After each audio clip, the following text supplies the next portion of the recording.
Okay, we're back and late, and I apologize. It's been a crazy week. Lots of stuff going on with my 9 to 5 job. Not bad things, but just a lot. And just trying to get this paper finished, and there's just a lot going on. But I don't really have like an excuse, but I'm working on getting the new schedule much more consistent. So bear with me. I also do have to push back on my paper a bit, unfortunately. That is taking longer than it was originally planned to. Go figure.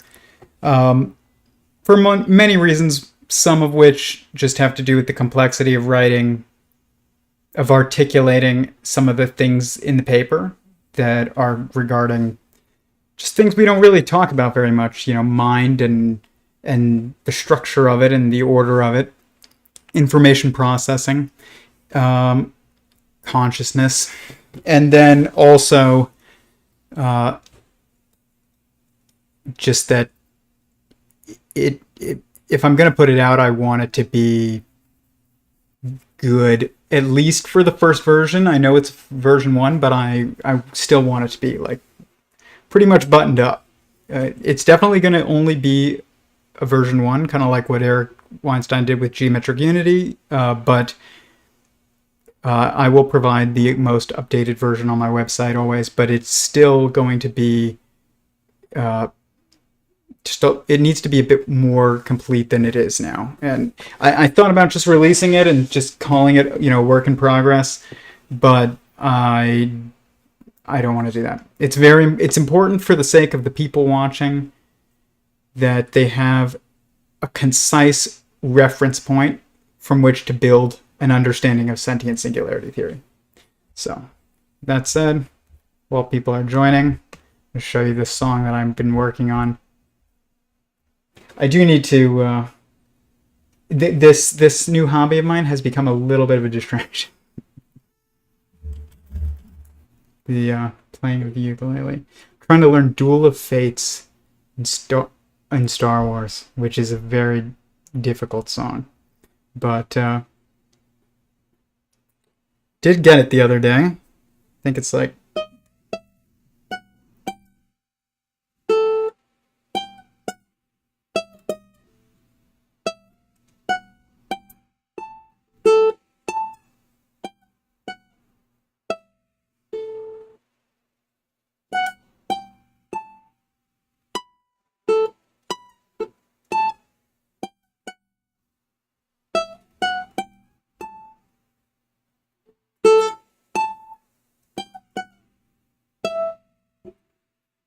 And then it's like...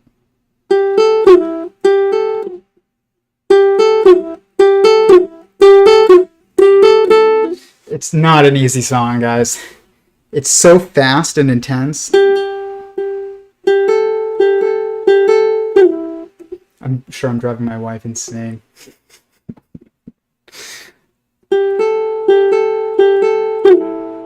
It's very cool. It's so cool.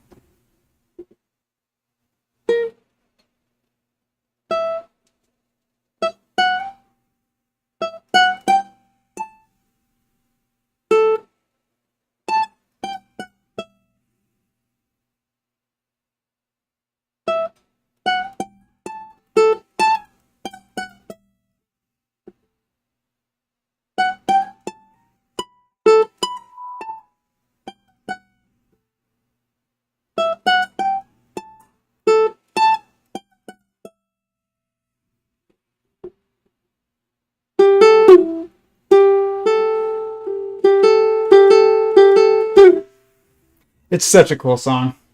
When I was on my honeymoon, we were just playing that on repeat.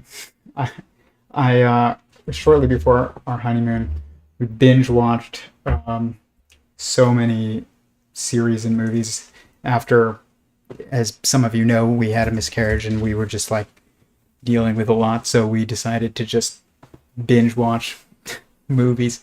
And I got my wife into Star Wars. She didn't understand originally, but now she understands. We just listened to Duel of Fates like on repeat and while we drove everywhere in Hawaii.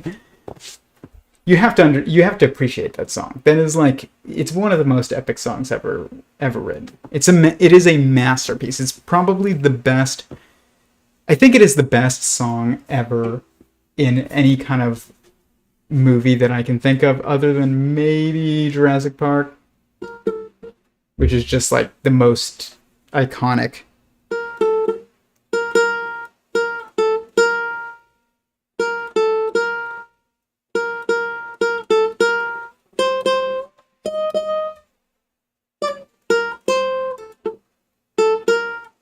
Wow.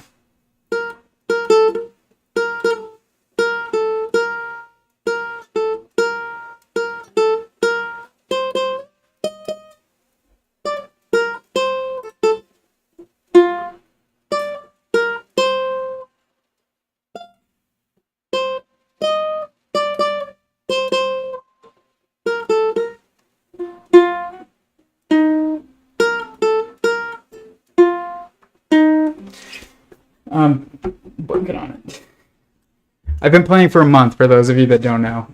This is very new, but it's the first instrument I can play. All right, with that, I want to talk about an incredible stream.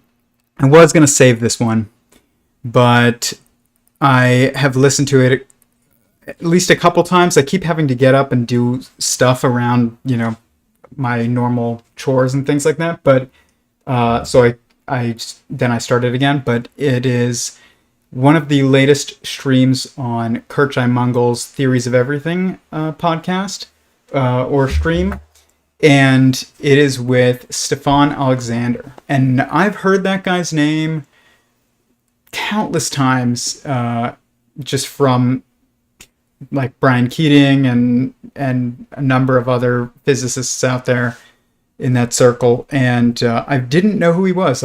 Didn't know what his face looked like. I didn't know what he worked on, but he has a fascinating theory of everything.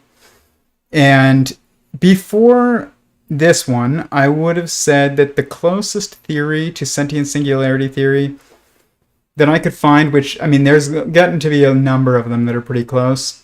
They're still not there, but they're close.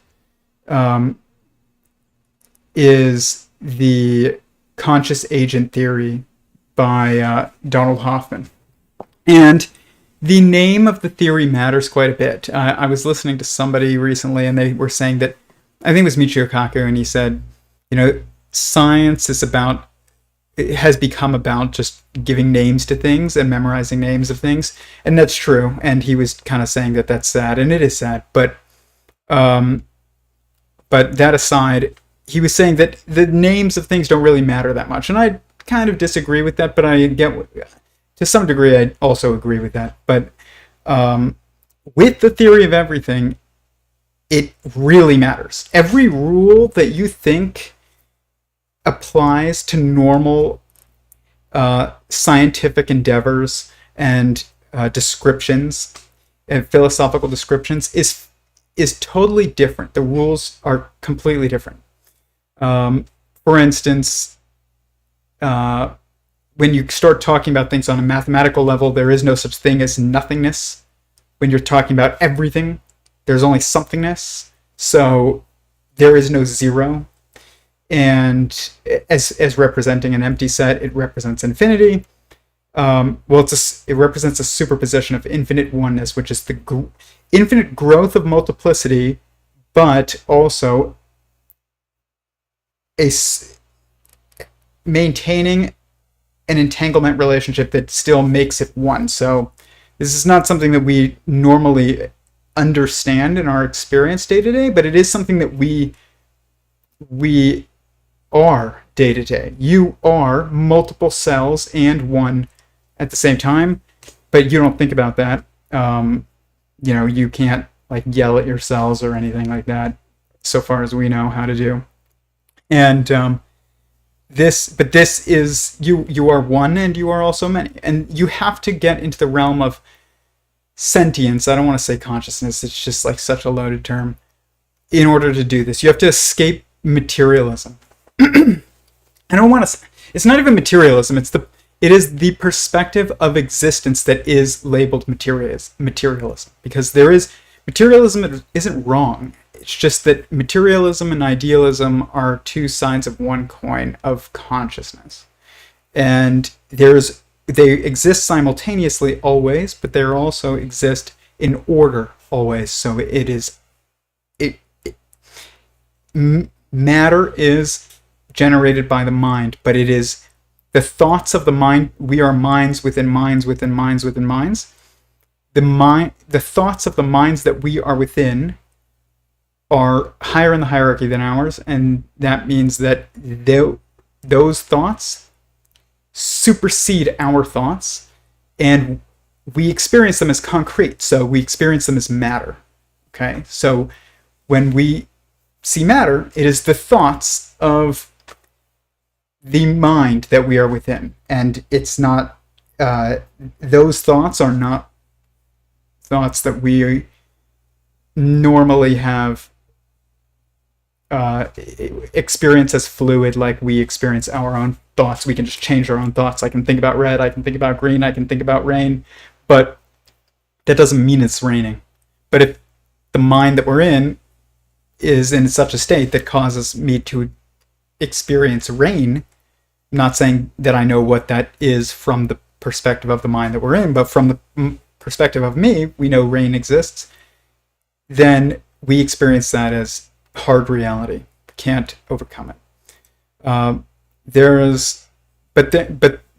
the rules of a theory of in this theory of everything space change. You can't seek falsifiability. This is another one. So you have to seek confirmation, because you can't falsify something that always is. It's like, go and falsify consciousness. The minute you even hear that and start to consider that idea, you have already entered a space where there is no escaping consciousness. So you can't falsify it because it always exists. And so that's like saying existence doesn't exist, or prove existence doesn't exist. Good luck. And another interesting one that I heard that's kind of similar, but it's just one I want to touch on real quick is so I've started listening to who is it? I know one of them, but I don't know the other. Joshua Bach and who's that other guy? John Vervaeke on one of the latest streams on Curt Jaimungal's channel. And it's very long, it's like 3 hours, but I mean, they're both brilliant. Yosha, I don't know exactly how to pronounce it, but he is brilliant. But they were discussing how existence can't be a simulation. So if you said, everything can't be a simulation, is what they said. So people ask, is everything a simulation? Everything can't be a simulation, because it's like a simulation implies that there is also not a simulation. And it's not really a simulation it's not a game, this reality that we're in. It is digital.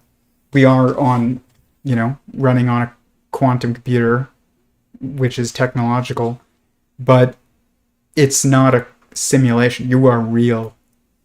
And all you need to know in order to deduce whether or not you're real is that whether or not you are real, not whether or not anything else is real. It doesn't matter if this is real. What does that even mean? But if you interact with it, it's real. But if you're real, it's all real. And that means there is no such thing as a simulation when it comes to the theory of everything. You can only have a simulation that is specific. Simulated, dogfight in, if you were going to train to be a pilot, you can go and get in a simulator, and you can run in simulations and learn how to dogfight. But there is a real dogfight and a not real dogfight in a simulation. And that's not true of the theory of everything, because there is no everything simulated. There's just everything existing. And I thought that was interesting. So there, again, the rules change. You can't even use words like simulation. And that's tough, because that's a word that actually got me started with this, as I started thinking about the simulation hypothesis. But it's not, when the ultimate conclusion is that there is no such thing as a simulated reality. It's either a simulation and not reality, or it is reality. And so it's just interesting. But this guy, Stephon Alexander, we're going to take it back, this is the stream. And his theory is called the Autodidactic Universe. Okay? And what this means is a universe that teaches itself. Okay? Capable of learning on its own. Autodidact is someone who teaches themselves. And this implies, to some degree, a conscious, I hate that word, but conscious universe. Okay? And it's fascinating, because at the beginning of this work, I just did not know how common the idea would be that the universe is conscious, was the original term. And it ended up being like remarkably common and increasingly common, and even more common when you start reading between the lines of what some people are saying, like what some theories would imply, geometric unity or something like that. But I think, but this name is a great one. The Autodidactic Universe. It explains what the universe is doing. It is teaching itself and learning about itself, because it's all that there is. So it's learning about itself and its rules and its constraints and degrees of freedom. But the other theory, Donald Hoffman's theory, conscious agent theory, is another one that is very similar to Sentient Singularity Theory. Still don't think they're like quite there when it comes to encapsulating the nature of existence itself in its totality. You could like totally reduced, because any theory, what a theory is ultimately, it is an attempt to reduce down key points of information about our existence or about reality into a digestible form, and that is relevant. Okay, so how reduced can you get? That's the question. And if you are even going to attempt to come up with a theory of everything, which is really a theory of Every0ne, because you're searching for the constant and then modeling that. And what is the constant? Observers. And so if you're going to try and reduce existence down to a single theory, then you should take it further, if you can, to reduce it down to a single label. That I mean, I would call, if I were to reduce existence down to one label, I would call it God. But if we're going to have a theory of the nature of existence, then it has to tell us the nature of existence. It can't just be a name, which does tell you the nature of existence, but God theory has already been proposed, and it's probably the most popular theory of everything in the world right now. And Sentient Singularity Theory is basically God theory. I'm not hiding that. There are some people that are hiding the fact that their theories imply creationism, but I'm not. And but I mean, it's so funny to me, because all these theories are starting to not be able to hide from the fact that they are implying God. Clear Irwin said, emergence theory is about a universe that is conscious, and we don't need to anthropomorphize this consciousness. I think anthropomorphize is a word that we have screwed up. It usually is used to mean not apply human characteristics, but I don't think that human characteristics are really I don't think there's much about human characteristics, there's a little bit, that is specific to humans. So what if every single sentient being has the same exact emotions? Do you want to anthropomorphize that universe in order to understand its nature? Probably. But to say that the universe is conscious is to imply God. To say the autodidactic universe, a universe that is learning about itself, meaning it's to some degree conscious, and it's doing something on its own. So you could almost say it's self-conscious or self-aware. Then, it has to be self-aware. If an autodidactic universe is learning the rules of its own, self, which is what I'm pretty sure what this theory states. I read a little bit of it, and I listened to this stream last week, but we're going to look at the abstract and the paper in a minute.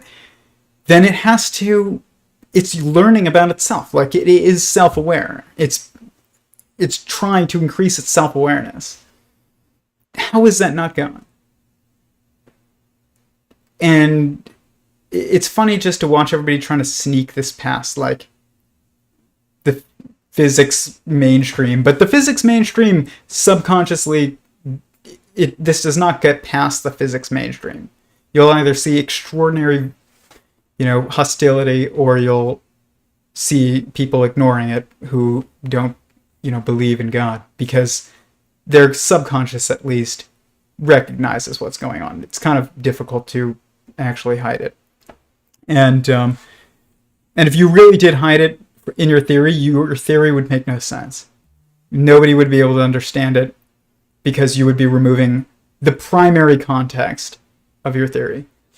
There are theories out there like that right now that people are trying to understand. And, but yeah, the autodidactic universe. So, here we go. Is that scientific or not scientific? And over the years, our conversation all coalesced into this thing about whether or not. Well, first of all, Lee and John has over the years had their own side conversations about whether physical laws can learn. Physical systems could learn their own laws, that type of idea, and using ideas from evolutionary theory. I kind of came in at it with Jaron and also Lee separately, thinking about fundamental theories, like, theories of quantum gravity or unified theories, and just looking at them structurally.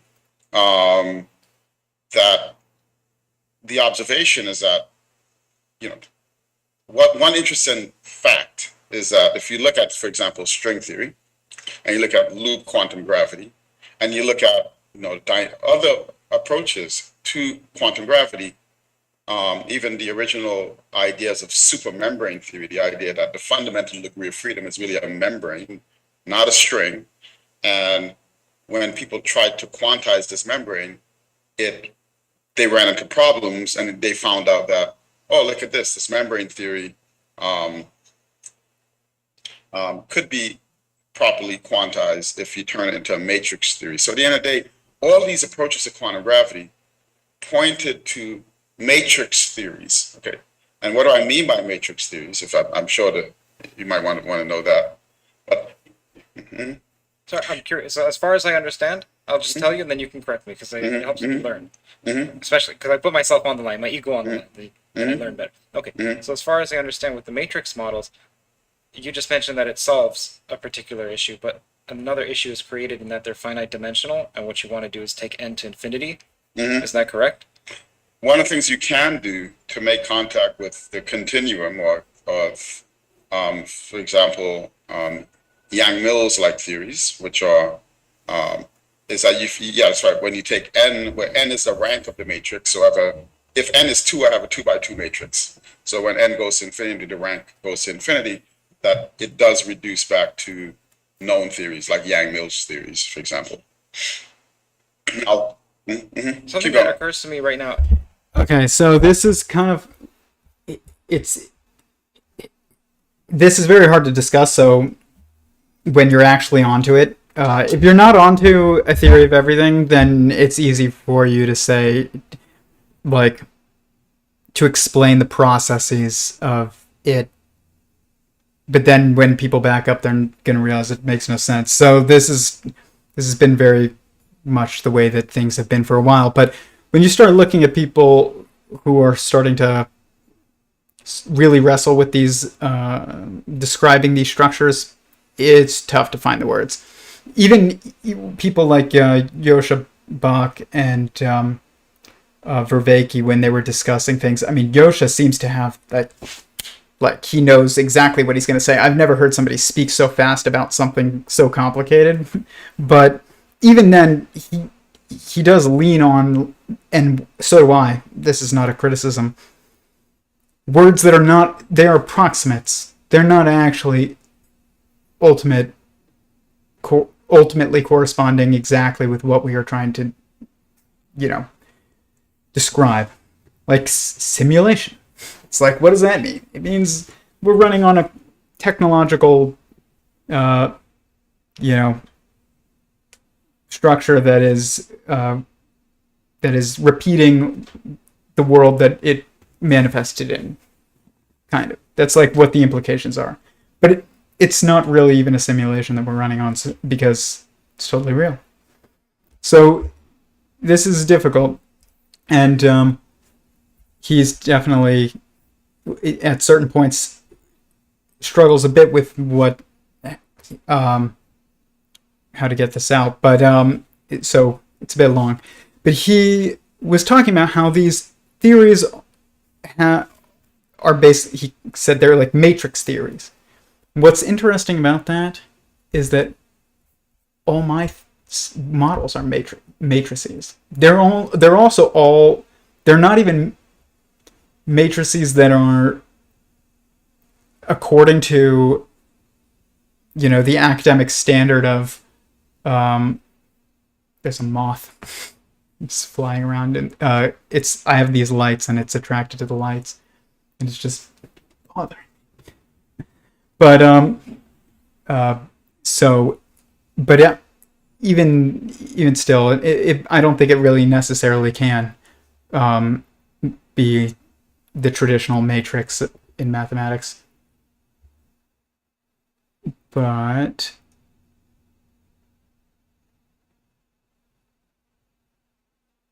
let's see here. Just to show.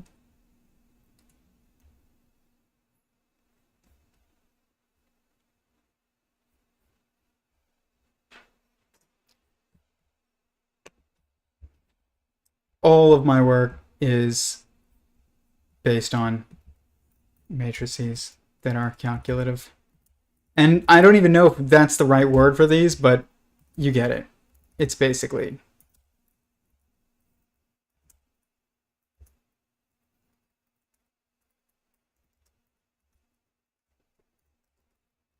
it's a matrix. And then that matrix goes on to make a bigger matrix.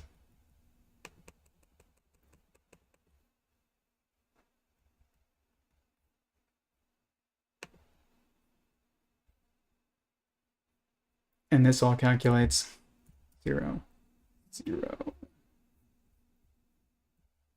1. All calculates. So that is probably to do with, the best way I can kind of explain it is that matrices allow for multiple properties that are not, that are best expressed in that structure, which is primarily the structure of superposition. So my little 3x3 grid that forms this universe model is multiplying and adding information at the same time. So you put in an input and it adds and multiplies that input, and basically reflects it across itself as it adds and multiplies. So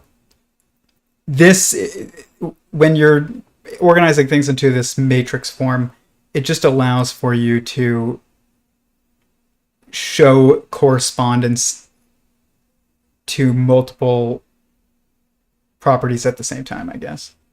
So, I mean, that's probably not the best explanation, but you might understand what I'm talking about. You might not. But I want to look at his abstract, and then we can show more clips. So, was looking at the abstracts of a bunch of theories of everything, because the papers sometimes are really rough to read if you're going to read them all. I mean, you can't read them all, but if you're going to read a number of them. But we're going to look at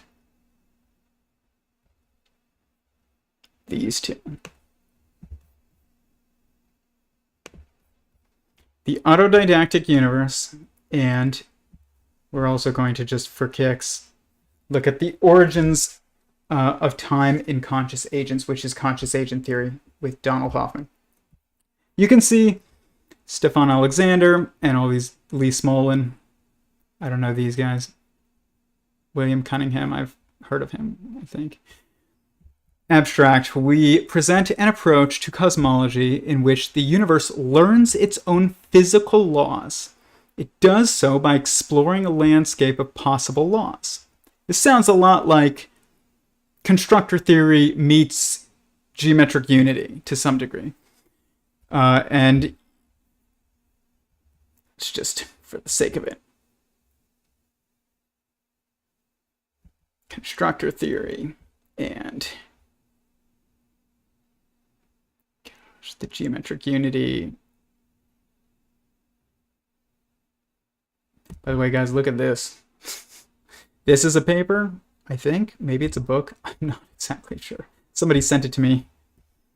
Somebody who was like, thought my work was a bunch of nonsense, and then months later, just out of the blue, sends me a message and says they are physics PhD, and they were like, there might be something to your mental universe model. It's like, oh yeah, what made you change your mind? And he just sent me this, which is like a 400-page,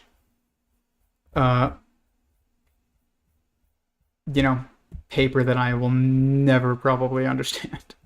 I mean, I get what it's getting at, but I don't know this. Like, I can read the very beginning, and I know what it's basically getting at. But I don't know any of this. This is just gibberish to me. And it's also 500 pages. But it's cool to have. I'm glad it changed his mind, but I don't know how. But we present an approach to cosmology which the universe learns its own physical laws. It does so by exploring a landscape of possible laws, which we express as a certain class of matrix models. We discover maps that put each of these matrix models in correspondence with both gauge and gravity theory, and a mathematical model of a learning machine, such as a deep, recurrent, cyclic neural network. Okay, we're going to get into this. This establishes a correspondence between each solution of the physical theory and a run of a neural network. The correspondence is not an equivalence, partially because gauge theories emerge from n to the infinity limits of the matrix models, whereas the same limits of the neural networks used here are not well defined. We discuss in detail what it means to say that learning takes place in autodidactic systems where there is no supervision. This is fascinating because I literally don't... Part of the thing that was unfortunate and a bit of a letdown that I think I learned from this project is that you can't teach people how to learn. You have to just allow them to be in an environment that allows them, that facilitates them learning how to learn on their own. We discuss in detail what it means to say that learning takes place in an autodidactic system, exactly, where there is no supervision. Basically the opposite of school. unfortunately. We propose that the neural network model can be said to learn without supervision. The same can be said for the corresponding physical theory. We consider the protocols for autodidactic physical systems, such as optimization of graph variety subset replication using self-attention and look-ahead geometrogenesis, I don't know what that is, guided by reinforcement learning, structural learning using renormalization group techniques, and extensions. These protocols together provide a number of directions in which to explore the origin of physical laws based on putting machine learning architectures in correspondence with physical theories. Oh, okay. Brilliant. Brilliant. I will say that's brilliant. This is conscious agent theory. We're just going to read this as well. Studies of the evolution of perception using evolutionary games and genetic algorithms reveal that natural selection routinely drives veridical perceptions, i.e. perceptions that resemble the truth. Exactly like what I said. It's like there's nothing that is a word that is usually perfectly encapsulating of, what you're trying to describe at this, when it comes to this, to the absolute truth, I will say. Because every word is specifically a word which exists because it is relying upon its context in order to define it, which means that it is a portion of the truth. And it's actually easier to make a word that is representing of a portion of the truth than it is to make a word that represents the total truth. And that's part of the reason why theory of everything is so difficult, because this is all about reduction. And, how reduced can you get the essential nature of and patterns of existence? And pretty reduced, but not entirely reduced. I think the most reduced that you can get is just God. Like, it's a name, it's a title, and it also has all these implications. But the fact that something is named means it's a someone, not a something. And that comes, with that comes all the implications of being conscious and self-aware, sentient. But the icon, okay, so here.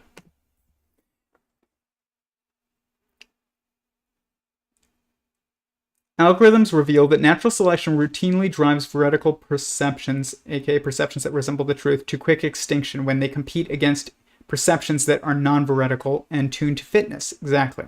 Because context is key to maneuvering. This motivates an interface theory of perception, which proposes that our perceptions are not windows of the truth, but they are more like the Windows interface on a PC. This is the same exact metaphor that I use all the time. The icons on the desktop of a PC allow us to use the computer without being distracted by the irrelevant details of its internal structure and operation, aka code, and also, hardware. Similarly, our perceptions allow us to act adaptively in the world while being ignorant of its true structure. Spacetime is our species-specific desktop. It's not a species-specific, but it is contextual. And physical objects are icons on that desktop. Yes, that's true. Spacetime and physical objects are not insights into objective reality, but species-specific. I don't like the word species-specific, but that's okay. Adaptations that allow us to survive and reproduce. This requires a radical reformation of our notion of the nature of objective reality and our notion of time.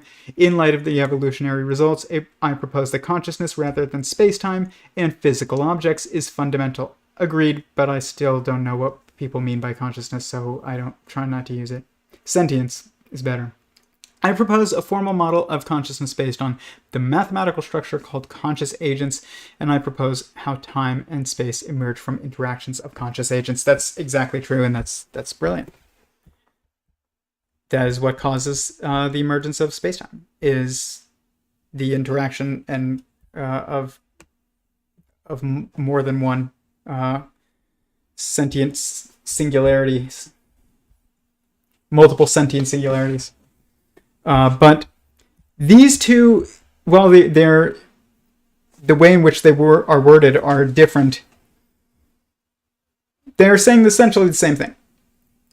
And they are saying that the fundamental nature of the universe is that of a self-aware being. If you're an autodidact, you're self-aware. You're teaching yourself. And if you are the universe, you're teaching yourself about yourself. So you're really self-aware. And there's like nothing else to learn about besides yourself. If you are existence, there's nothing else to learn about, but besides you. But also, you know, the context of other sentient singularities within your singular sentient singularity, your ultimate sentient singularity. So this is pretty much the same theory.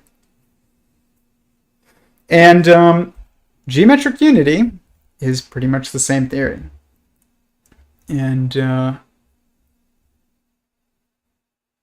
let's see here. Where's sentient? It's geometric unity.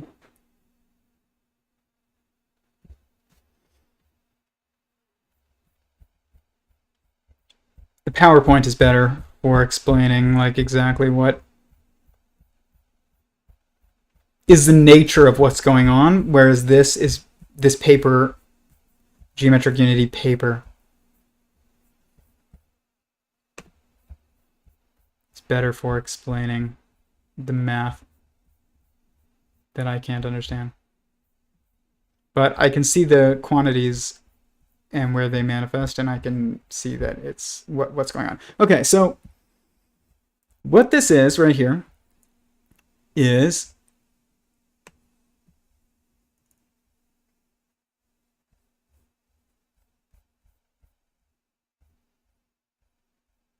it's the universe looking, aka universe, looking at itself. But he's, in his model, he's got a double universe. It's like a W, and observers and observation. But I mean, he's right. It's just, you know, ultimately it does boil back down to a U. But this is an eyeball looking at itself. It is the U representing the universe. It's turning back on itself and looking at itself. If you look at some of the writings of the CTMU as well, which is Chris Langan's theory, he uses that same U looking at itself. And I forgot who originally came up with that U looking at itself. Let's see here.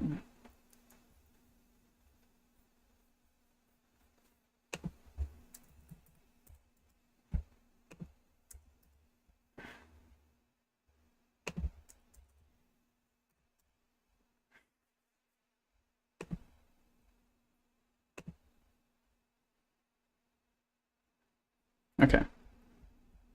It's called the Wheeler Eye.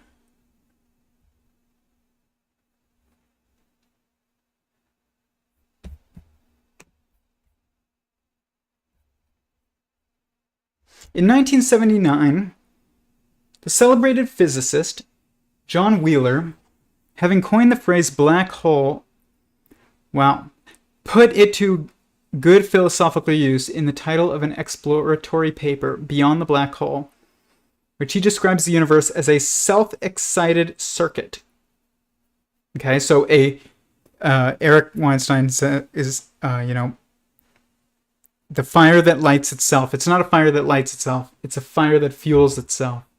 I get what fire that lights itself isn't wrong. I mean, God did existence, or God, sentient existence, did create the universe, which is a fire. But if consciousness is that it wasn't the starting of a fire, it was the expanding of a fire. You start with one candle, that candle lights, a bonfire, versus there is no fire and then there is fire. That's not the way that it is. It starts from one flame and then it just expands. It's like starting from one candle, then going to, bonfire. So it's a fire that fuels itself. It's not a fire that lights itself. The paper includes an illustration in which one side of the uppercase U, ostensibly standing for universe, is endowed with a large and rather intelligent-looking eye, intently regarding the other side, which it ostensibly acquires through observation as sensory information. By a dint of placement, the eye stands for the sensory or cognitive aspect of reality, perhaps even a human spectator within the universe, while the eye's perceptual target represents the informational aspect of reality. So this is materialism and idealism, kind of. By virtue of these complementary aspects, it seems that the universe can, in some sense, but not necessarily that of common usage, be described as conscious or introspective, perhaps even infocognitive. The fact that this was 1979, and by the way, this was not even the first time that this was proposed. I mean, God as a theory has been around for a while, but even after that, look at the Standard Model and read the, names of the quarks. Okay, it's like charm, strange, beauty. Like these are all have to do with their own perspectives of consciousness. Up, down, top, bottom, strange, charm, truth, beauty. These are all, that's what they are, perspectives of consciousness. But in the Standard Model, it goes up, charm, and then the bottom is either truth or top. I think truth is a better one than top, and then the feminine quarks go down, strange, and either beauty or bottom. But it works better with the Standard Model if it goes up,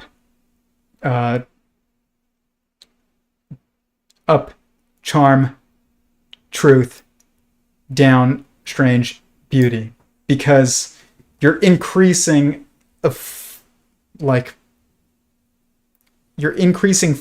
amount of force as you go down the generations from the top generation to the last generation. So the truth is that is like the heaviest, because it is encapsulating of everything. Okay, so that which is true has the most force. That which is beautiful has the most force. These are just two sides of one coin. They're not separate either. The reality of existence is that is true and it is beautiful. Or that which is true is that which is beautiful. That which is strange is also that which is charming, usually. And that doesn't mean like charming as in like you like it. It just means like you're interested because it's different. And then up and down is just very basic perspectives of, that we use not just for looking up and looking down. That's not what I'm saying. That's not the most important aspect of this. But if I say we're moving up in the world, do you mean really literally moving up? No. Or we're, I'm down on my luck. It's like, do you mean down like, I don't know, under a bridge or something like sometimes?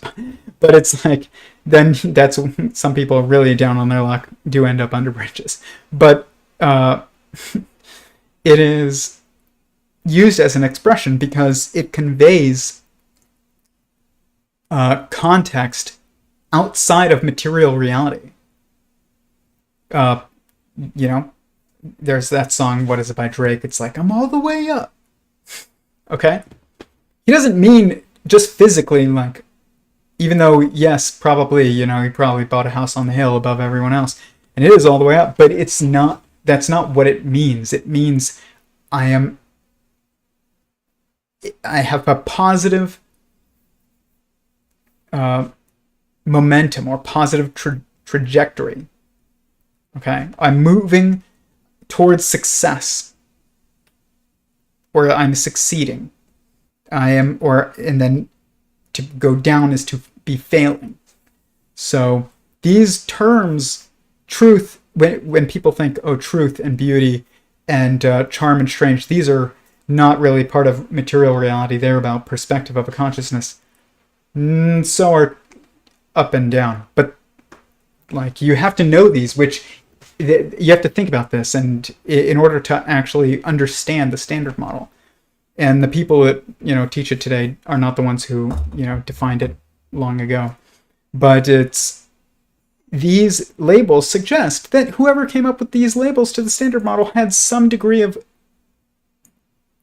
of understanding of exactly what these theories, the conscious agent theory and the autodidactic universe and sentient singularity theory, any of these theories about a conscious universe, which is basically every theory of everything right now, pretty much. All of these theories are, all of the labels in the standard model are perspectives of a consciousness, which implies that whoever wrote it also had kind of like a similar perspective to these other theories. So this isn't new. It just doesn't catch on until now because of the internet. And also because of where we're at technologically and things like that. But John Wheeler, the Wheeler Eye, fascinating. Chris Langan uses this in his papers too. I haven't read Chris's papers, but I remember opening one once and I saw it and I was like, that's in Geometric Unity's paper too. There it is. This guy just blows my mind. How is it that this guy it said he coined the phrase black hole?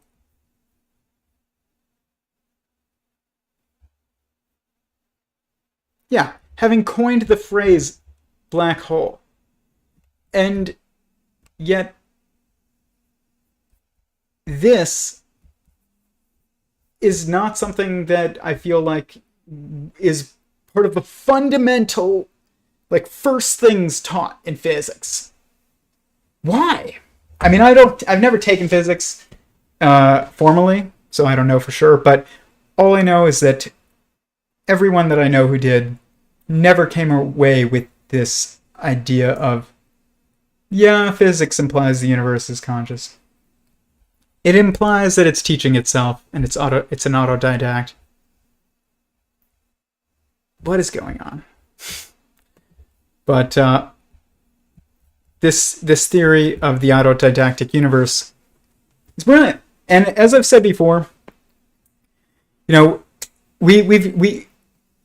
was listening to Brian Keating today, and he was talking about these competing theories of everything is what he said. And I don't think that they are competing anymore. I used to, but I don't think so. I think that all of these seem to be pretty true. It's just about their focus. And the name does matter, like I said. And so if you're it's not which one is true and which ones are not. Because what if most of geometric unity is true, most of sentient singularity theory is true, most of the autodidactic universe is true, and most of conscious agents theory is true? Which one do you choose? It's not about choosing one or the other. They can all be correct, and it's just about which one is the most useful depending on what your goals are. But if you really, with this theory of everything, because you see confirmation and not falsifiability, at this point, pretty much, you're not going to be disproving theories. Like Tim Nguyen, I have his paper here. I think in it, or at least when he was discussing it, it's a refutation of geometric unity. It basically says, like, or he said that he disproved geometric unity, and that's it. It's not even, you know, it's just nothingness now. That just makes, I mean, geometric unity's paper is 69 pages. Like, how much of it is useful to and truer than what our current understanding or our current conceptualization? Probably a lot. Just to see what.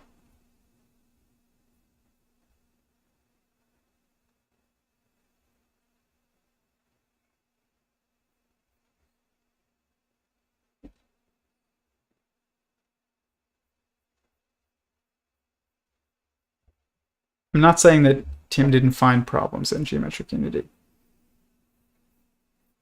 This was the Freeman Dyson said, it's better to be wrong than to be vague. A good justification for this dictum is that truth often arises from a well-discerned error, especially when it is aided by the help of others. Every scientific theory has its flaws, but those that have stood this test of time have done so by being developed through the collective efforts of the scientific community. Really? I don't think that that's true.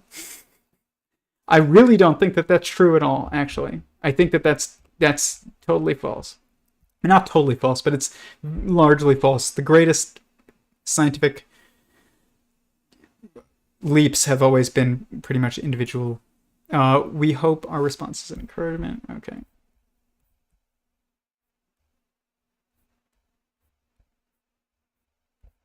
I think it was his video of him discussing his paper where he said, okay, we distill some of the technical ingredients behind geometric unity and recently proposed theory of everything by Eric Weinstein. In doing so, we identify specific gaps, both mathematical and physical in origin, which jeopardize geometric unity as a well-defined theory, much less one that is a candidate for a theory of everything. I don't know what I mean, I kind of do know what well-defined is. This is the problem, though, I will say.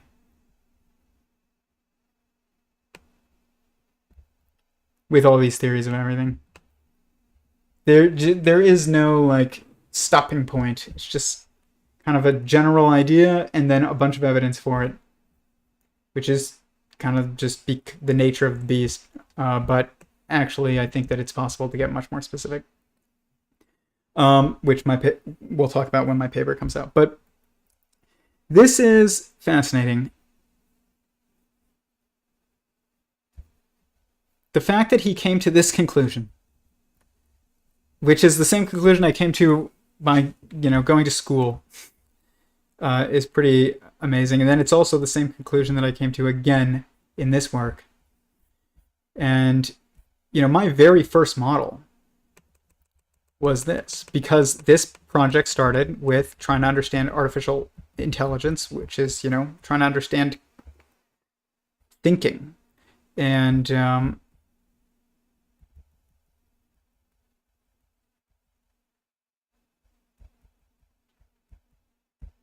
so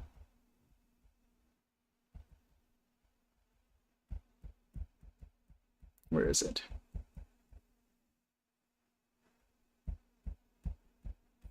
This was my first model, and it's basically a neural net. It's just a decision, which is really just a decision tree, but it occurs sometimes across multiple quote-unquote actors, but it's not really outside of sentience. It's just an equation. There is no such thing as general intelligence outside of consciousness, which is or sentience or self-awareness. But this is basically just a decision tree, and it is the process of thinking. Reject the current default status, assume the opposite of the current default status is true, test new status against evidence and observations. And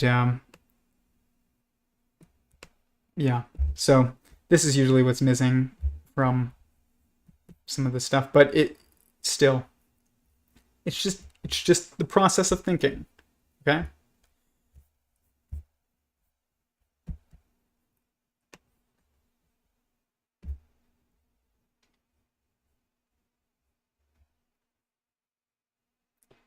he says, we propose that if the neural network model can be said to learn without supervision, okay, this is general intelligence. This is how I did this. It's because I wasn't working on physics. I was working on AI. We propose that the neural network model can be said to learn without supervision, aka general intelligence.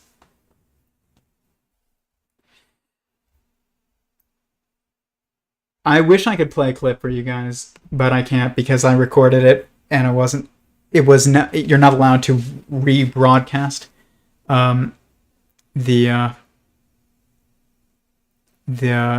like recordings from this group, but I do have it, but I won't violate that, even though it would be hilarious. It's a hilarious clip.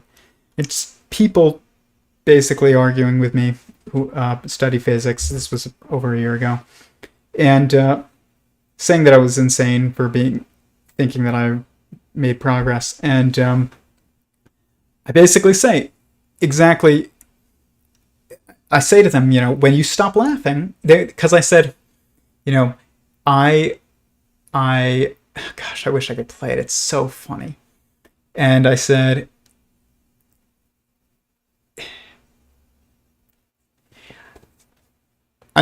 they said, for you to think that you had deduced the theory of everything without any formal physics training is insanely arrogant and,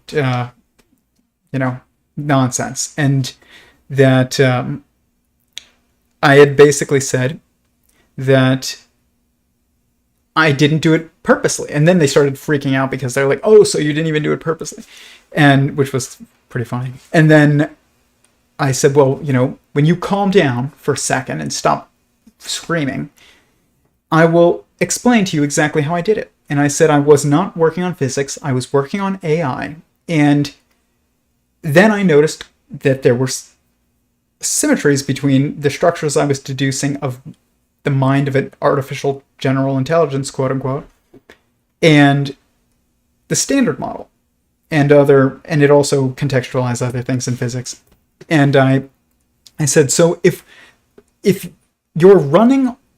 we are in a quote unquote simulation, which it's not a simulation, but it is we are running on a technological quantum computer, then that is a mind. Okay, we're running on a general intelligence. Then the laws of physics would correspond to the laws of the structure of a general intelligence. That's what I said. And I have all this recorded. And maybe one day I'll mask the voices and release some of this, because some of these clips are very, very funny. But I won't violate the trust of, I don't even want to say trust. It wasn't like but still, I'm not allowed to share them, and I will honor that. That's my point. At least without them being totally altered or just transcribed. But I won't broadcast the identity of anybody in this. But this is exactly what I said over a year ago. If we're running on an artificial intelligence, okay, and our existence is within the structure of the mind of a conscious technological being, then the rules that govern how a mind would work, specifically, especially for a technological being, would be also the laws of physics. And this is how you do this without studying physics, because you just skip physics and you go to the source of physics, of the physics, you study the source of that physics, and all of the physics emerge. And this is exactly what this autodidactic universe model theory is basically agreeing with, which is that, so same with conscious, agent theory, but I really like the way that this autodidactic universe model is worded. But like I said, the name of the theory matters when we're discussing which theory is fundamental. Okay, because we're not going to try and disprove these theories. We're trying to find out which one is more fundamental than the rest, than another, I guess you could say. But that isn't to invalidate the previous. It's just that some will be more useful depending on the context of the goal and the goal that you have. You know, if it's some engineering goal, some of these theories will be more useful than others. And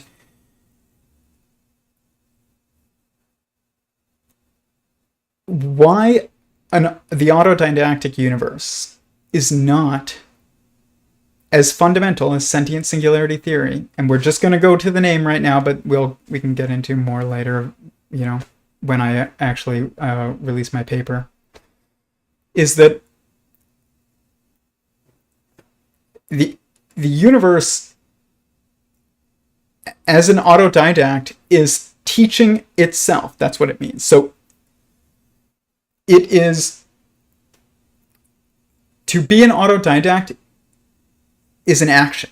Okay, so it is the name of this theory is what the universe is doing. Okay, it's not the essential nature. And like I said, the ultimate truths are very hard to distill into words at all, let alone like a few words, let alone one word. But you have to, you know, that is the goal of a theory of everything. Otherwise, what are you doing? If you're not going to try and reduce it, even in name, to the fundamental nature, then why are you even trying to reduce the laws of reality into a paper? You know? So, like, it is what the universe is doing. That's what the autodidactic universe is. It's the universe learns. The universe teaches itself. That's what it's saying. And that isn't as fundamental as your nature. Okay, I speak, I eat, I sleep, you know, I don't run, but it's probably the last physical activity that I would choose to do. But, you know, I hike, went for a hike this weekend, got sunburned. Like, this is what I do. I am an autodidact. But, just like everyone, there is no actual learning that isn't autodidactic. You have to teach yourself. But there are environments that are conducive to it, and then there are people that help, you know, guide you along the way if they're really good mentors. Which I like that better than the word teacher. What are you teaching? You don't need a teacher. Go read if you need to memorize a bunch of stuff. But mentor guides you along the way. Helps you ask good questions, things like that. Challenges you. It's not somebody that just tells you what to memorize. That is replace that person with a book. Or replace that person's job with a book. But I am if you said, Tyler, what are you? Or if I said, speaking to you in the audience, whoever's, you know, watching this,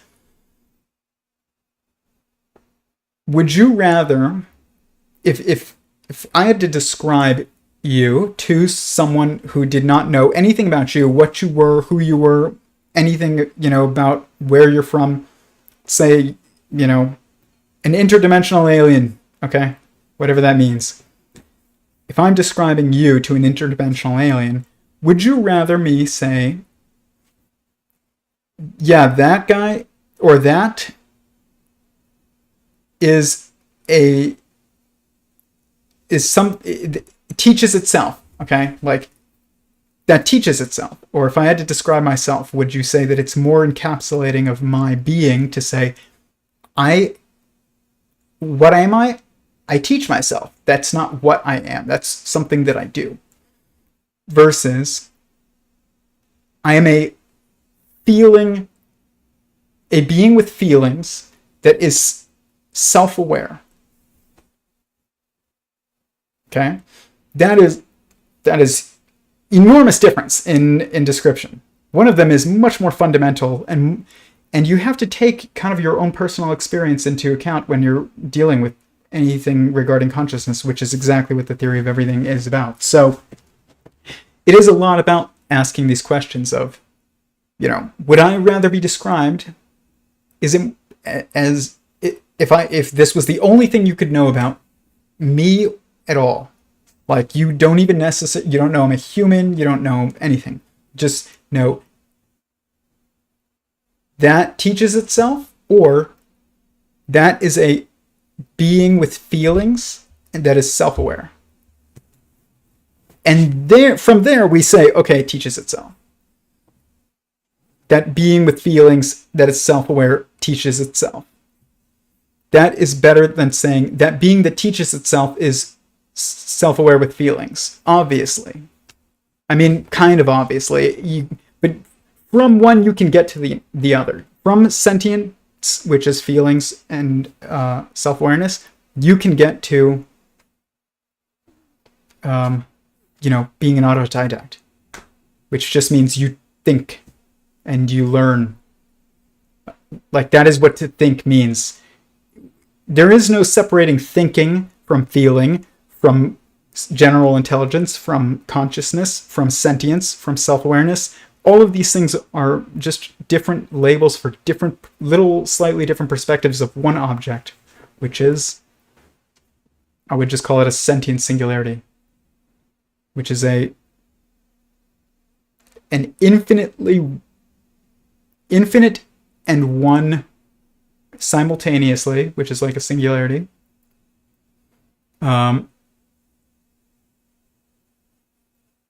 Sentience. So it's infinite oneness of sentience.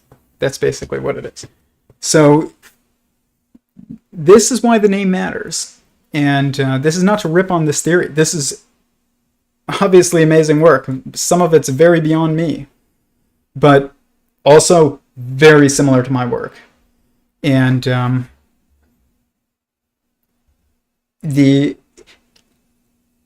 I think coming from a physics background like Stephon Alexander, does, and kind of almost traps you a little bit. He's definitely not as trapped as many others, but he's really, this is great work. But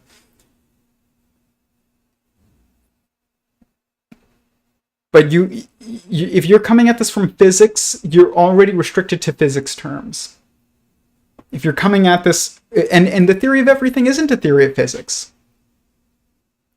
Once I was listening to Eric Weinstein being interviewed by Curt Jaimungal, which is one of the least watched videos on Curt's channel, I think, which is a shame because it is probably one of my favorite interviews of Eric Weinstein I've ever seen. It's an amazing interview. I didn't even know it existed for way longer than I should have. And just YouTube's algorithm for some reason just did not recommend it. And but I highly suggest watching it. And in it, Curt says, I take the word theory of everything literally. Like, more literally than most people in the physics community, because it's usually just, uniting general relativity and quantum field theory. And Eric said, I think that's a mistake, but I don't really think that that's true. I think that the way that he describes things, I mean, if his theory is leading to, the different tastes that we experience, sweet, sour, salty, bitter, and then that is a theory of everything. It's not just, quantum field theory and general relativity. It's hard because uniting those two structures is basically the theory of everything, but those two structures occur on all levels of, all scales of, the periodicity of life or existence. It's not just physics. So, I mean, quantum physics and general relativity are not even the same field. They're not even... The attempts to unite them, I think, are stupid. It's like, try uniting heads with tails on a coin. They're already united. You don't really need to do anything about it, really. But I do understand, what they're trying to do. But it's still... It's just, people are going about it the wrong way. But anyways, what time is it? I know I went long. Okay, we got some time because I started late, but let's go back to this clip. Think about okay, so let's take n to infinity. Would that not be a countable infinity, whereas the infinities that we deal with Lie groups and so on are uncountable, they're the reals? So how is it that we can take a matrix, blow it up to n, and get something that's something like this real continuum? That's a good question.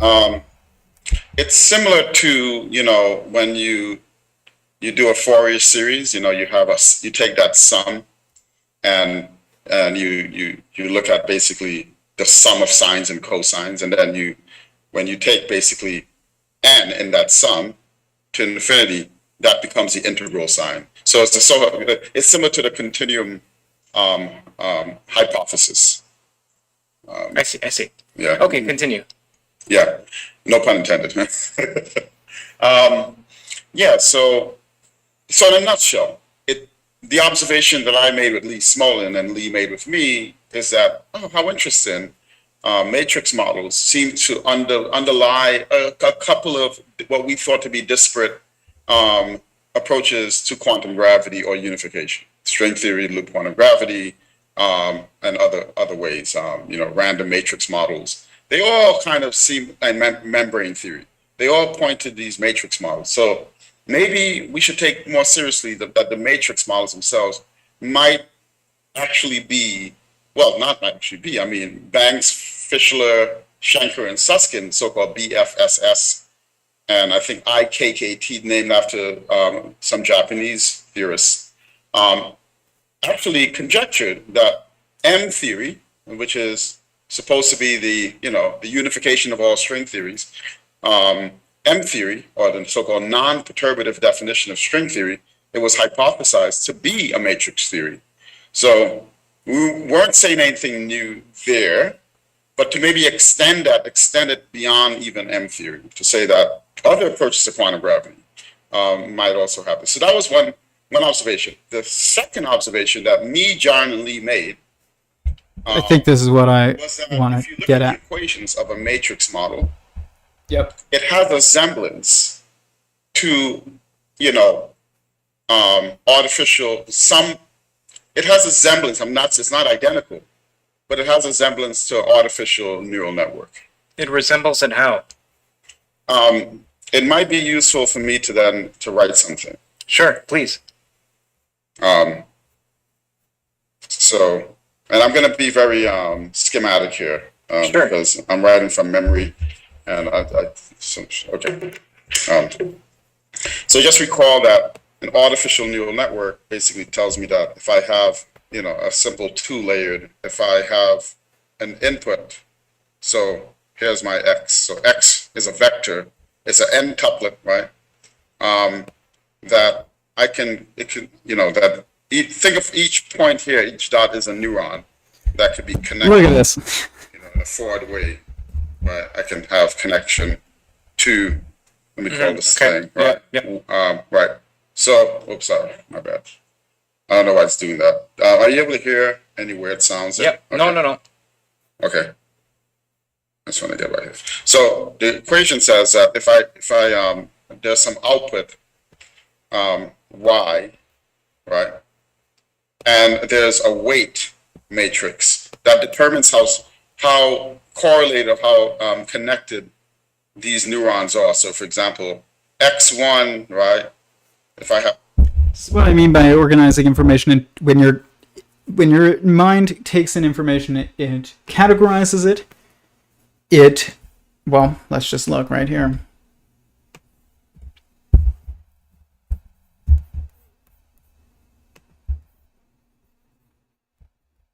perception. This might be a little off, but this is pretty close. I worked on this for a long time. There might be one too many arrows here, but this was like an all-night project. Perception to consideration of information, that information is considered. Basically, it's picked out, and then it's put into a hierarchy of priority. It's prioritized. This is more important. This is less important, etc. This is what must be done first. This must be done after. Differentiation is just when you're just dividing between the different aspects of that data or of that information. And then perception, and then basically like this is the extrinsic information processing. This is kind of the intrinsic information processing. So consideration, prioritization, differentiation, perception. So this is organizing things into a hierarchy, categorizing them, and which is right here. Proclamation, which is a statement, and then an action, which is, an action, like physical action. And what's interesting is that once you take the information and it processes through here, and then it leads to you deciding to do something about it, you make a proclamation. It's not as relevant to anything as an action would be, because an action impacts our concrete, or what is perceived as our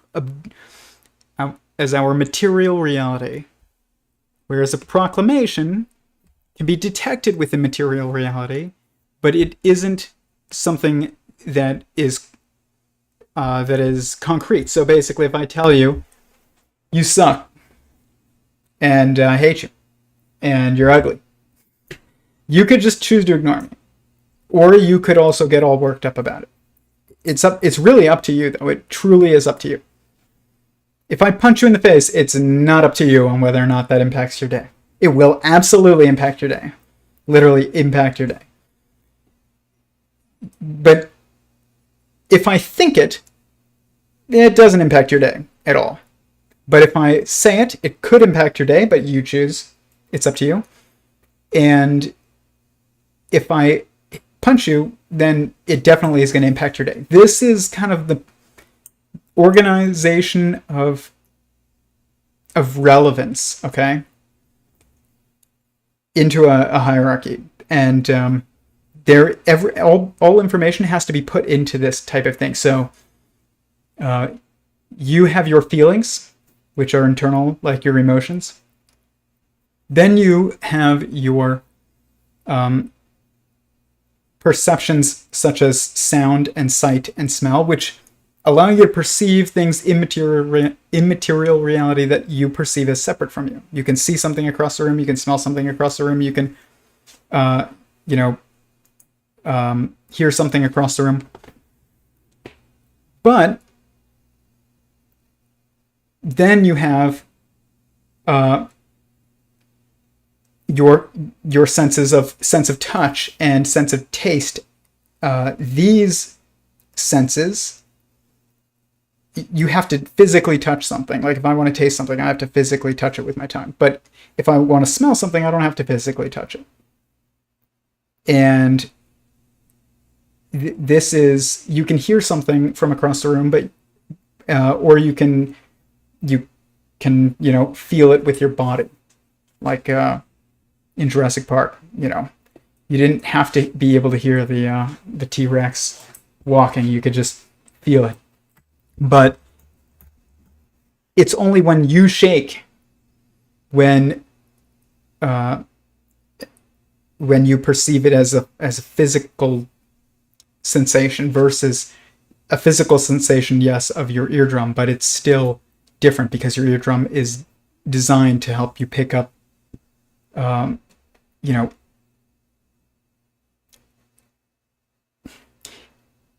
input from not from sources that are not directly in physical contact with you. So this prioritizing of information happens intrinsically via our senses. It happens intrinsically via our mind. So if I hand you a burning hot piece of coal and I'm like, this is cold, and you hold it and you're like, you're gonna call me a liar because you're gonna be like, this is scorching hot. But if I was like, no, you're wrong, actually it's cold. Don't trust your hand burning. Trust me. This is like the news. You're not going to believe it. And if you do believe it, then you don't actually believe anything. You've ceased any true consideration of information. So, but you prioritize first-hand information above second-hand information intrinsically. You also do this with your senses. If you, like durian, okay, if you've ever had durian fruit, durian smells not great. It's a fruit, but it tastes good. And I actually like the way durian tastes, but it smells very, very pungent. If you smelled it, you'd be like, that is disgusting. But then you taste it, you're like, that's pretty good. But which one of those two is going to outweigh the other? Is it going to be disgusting because of the way that it smells? Are you going to say it's gross because of the way it smells? Or are you going to admit that it's tasty because of the way it tastes? You're going to go with the way that it tastes is going to supersede the information that comes from the way that it smells, because it's more of a first-hand experience because you have to touch something with your tongue in order to taste it versus just smelling it, which is, you have to be in proximity to something but not directly moved by it. So this is an organization of relevance, okay? And it's via a hierarchy, and it is dependent upon, structure of your mind organizing information, and that structure manifesting physically into your senses, and then your mind taking the inputs of those senses and organizing it again into information. So we don't even think about this. We're like, if you see something, okay, and you feel something, okay, which if let's say the information that comes from those two sensations paints a conflicting picture. So once I lived in Flagstaff, Arizona, and on the coldest day I've ever experienced, there wasn't a cloud in the sky. It was perfectly sunny. I even took photos of it. And when I say not a cloud, I mean not a cloud. It was perfectly sunny. And it looked like a beautiful day out. It was -22. Okay? I walked outside and I took a breath, and every bit of moisture in my nostrils instantly froze, and my hair, because I had just taken a shower, goes... It was like that movie, The Day After Tomorrow. It was literally like that. And it looked like it was like beautiful weather out that, was the perfect day to go out and be in the sun and go be in a t-shirt and shorts. That was not the way that it felt. And your mind has to decide. Okay? If I showed you a picture of that day, you'd be like, that's t-shirt and shorts weather. And if you felt it, you'd be like, what the heck? This is freezing. And it's so far below freezing, it's not even like comprehensible. It's so cold your body can't even comprehend it, which I'm almost serious about that. But you have to decide which clothes to put on. Are you going to put on like layers like you're going to go to the moon, or are you going to just wear shorts and a t-shirt? And this is a real decision that your mind has to actually make in this scenario, and you don't even think about it. You're just like, wow, it's cold. Why would I wear a t-shirt and shorts? Well, it looks like it's like perfectly sunny out and beautiful. Why would you not wear a t-shirt and shorts? Because the way that you feel is superseding that which you see. And it might not be the best example because it's not so one-to-one correlative, like the durian fruit, that smells bad but tastes good. And so you say it's not. You don't say it's disgusting. You say it smells bad, but it's tasty. It's not disgusting. It smells disgusting, but you'll still eat it. How bad does something have to smell to stop you from eating it? It's not actually a question of how bad it has to smell. It's a question of how good it tastes. If it tastes good enough, you will always eat it, even if it smells horrendous. There is no food in the world that could smell so bad that you wouldn't eat it as long as it tasted better than it smelled. That's a fascinating thought, but it's true. Otherwise, nobody would eat durian, and lots of other things that people eat that just don't smell appetizing. Sushi doesn't smell good, but it tastes good. Why do we eat it? Because it tastes good. So this is, your mind is constantly doing this, and we're not really aware of it.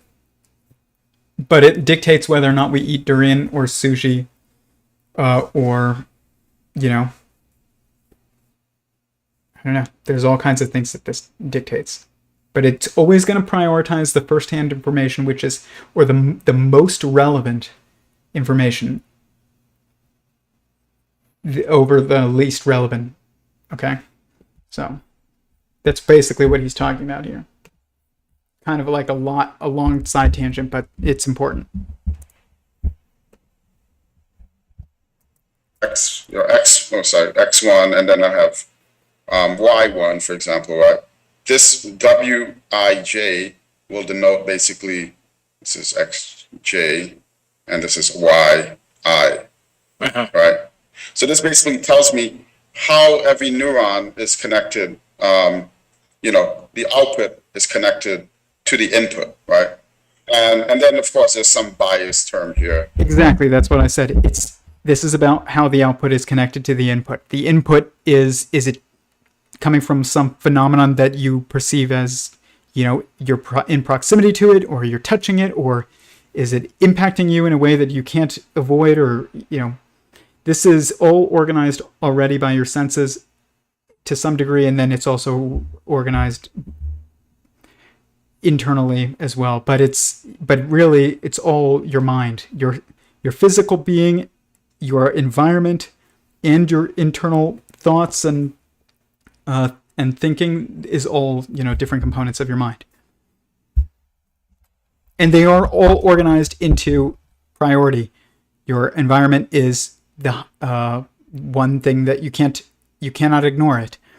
But then you get into, your physical being, which you can manipulate because you can raise your arm and kick and run and jump, and you can change it to some degree. But then you get into your ideas and your thoughts and your internal state, and that is, something you can change much more so. You can think about anything, and almost anything that can be thought about, you can think about, and you can visualize it in your mind. That doesn't mean that it manifests into, material reality.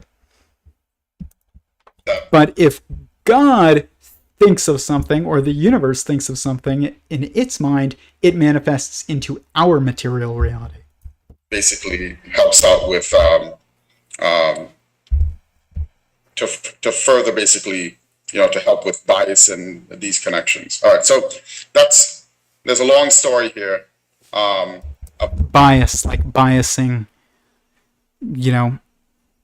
like first-hand information above second-hand information. Neural networks. Sure. And all right, so this is very similar to statistical inference, right? If I basically have, in this case, a line, and I tell you the slope of the line, I can adjust the slope of the line basically to basically fit some data, right? Given an input. Okay. So next.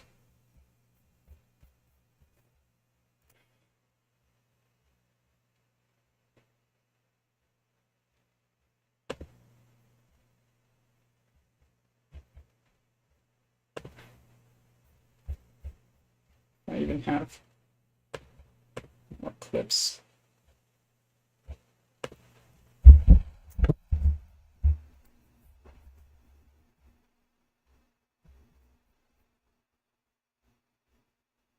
Okay.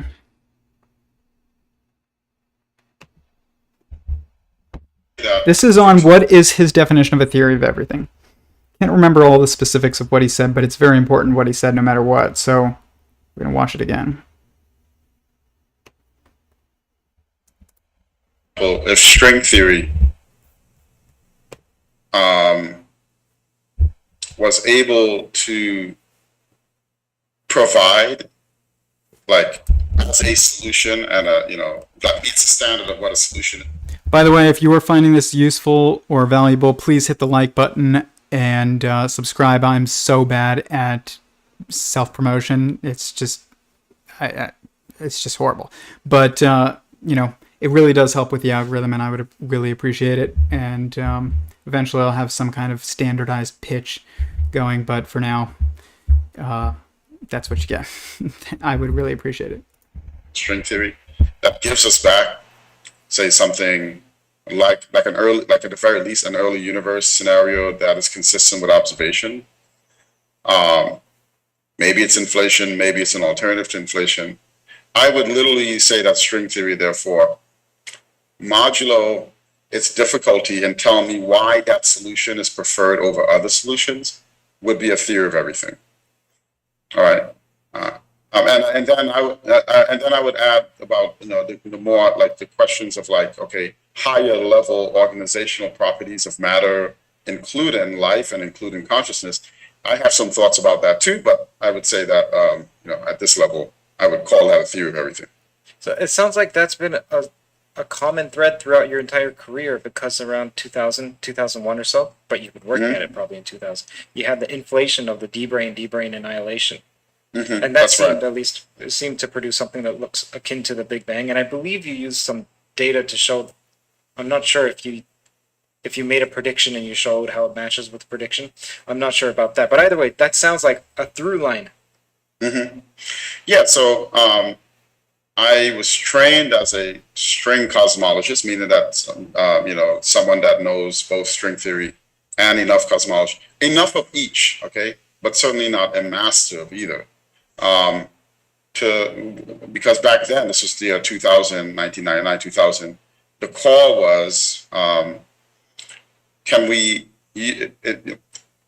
some people felt string theory wasn't developed enough. Some of us felt it was developed enough to then ask questions of, can we reproduce something like cosmic inflation?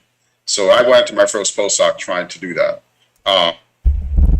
This is, we're going to get into cosmogenesis when my paper comes out, because I have an entire section on it.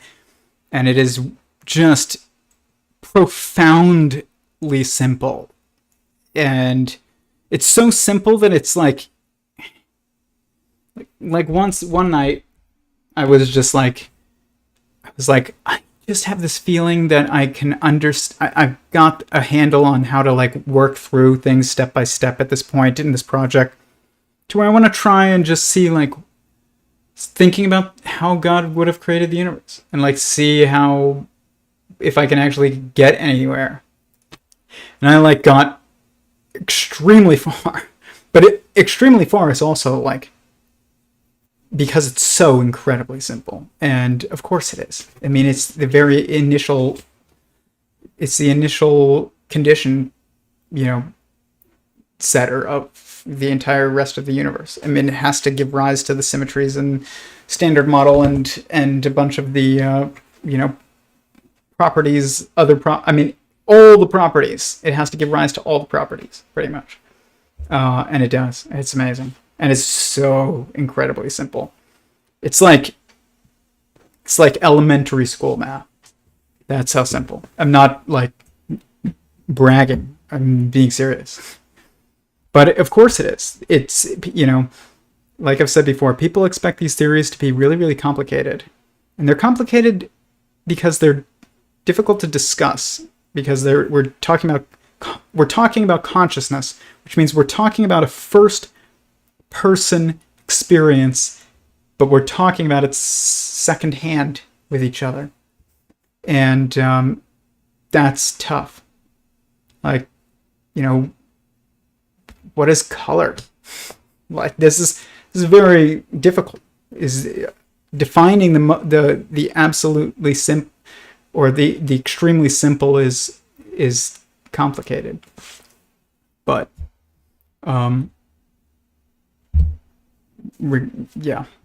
regardless, like, this is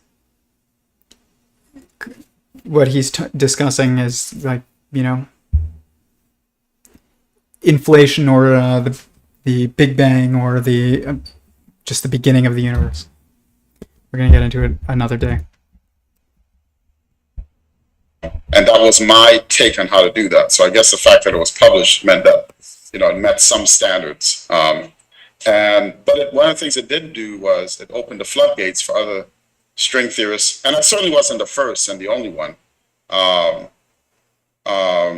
anyway, open the floodgates for others to then improve or develop different ideas, but similar ideas, I love the way this guy talks. I'm just gonna say that makes, like, it just, I can relate. That's all I'm gonna say.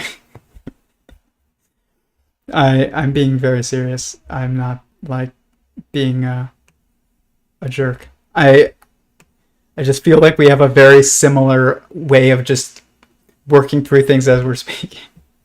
I just feel connected. But that makes sense. I mean, given the similarities of the theories. But there was one more thing that I want to show, and then we'll take questions, and then that's it.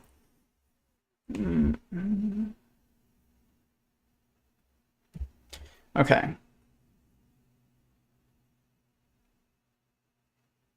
Okay, so there's a few things, yeah. I knew I had more.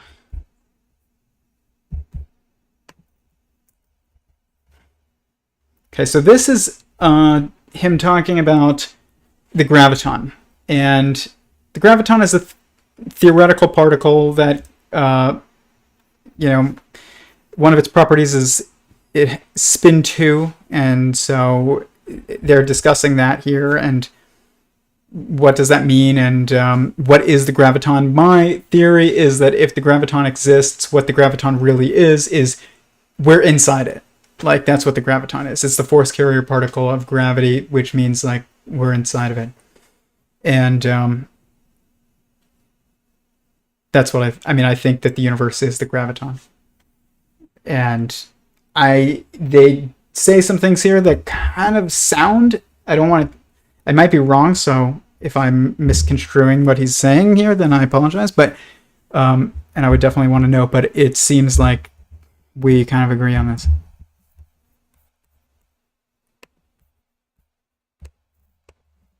Had a 4-dimensional gravity theory is completely encoded in a non-gravitational theory living at the boundary of that 4-dimensional theory with no gravity.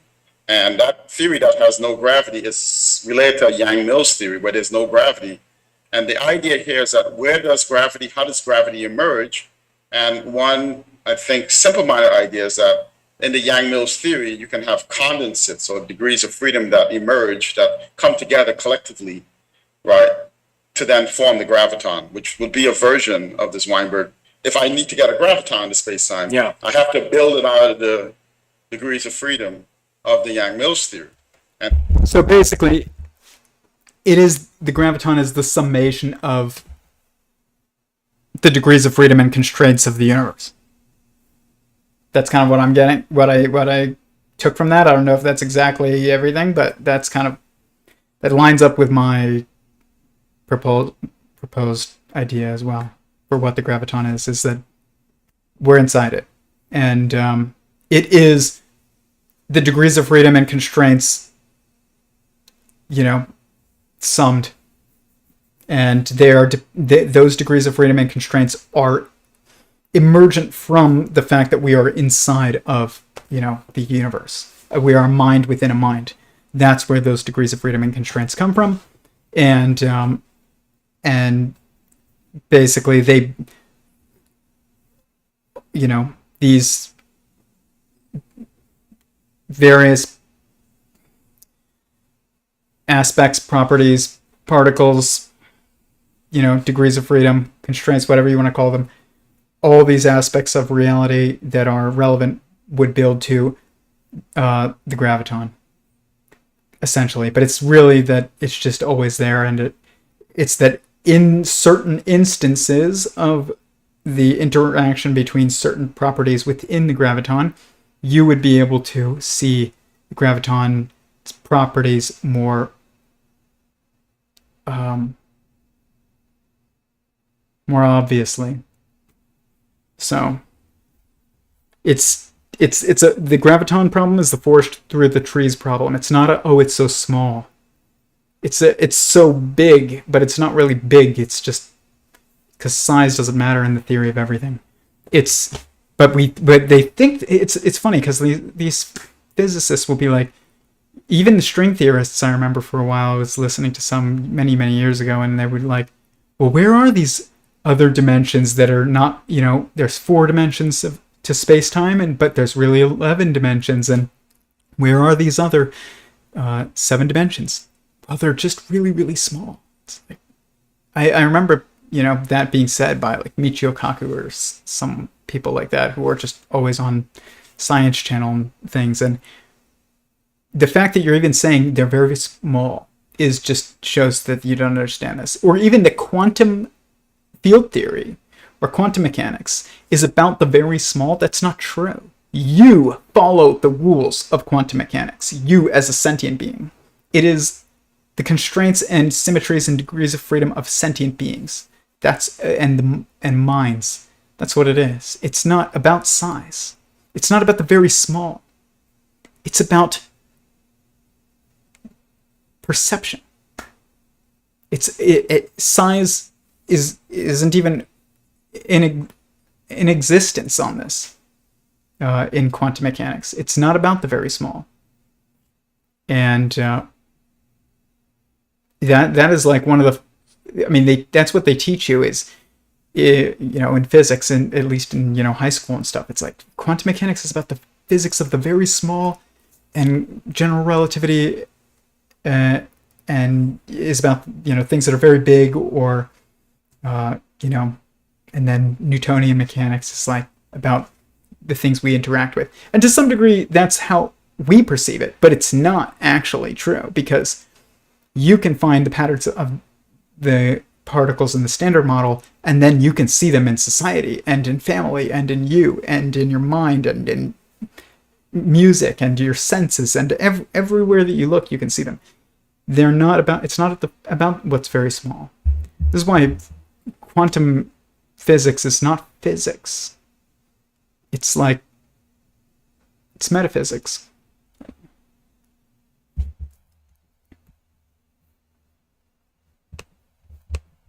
I can see how that Weinberg-Witten theorem would have to be evaded.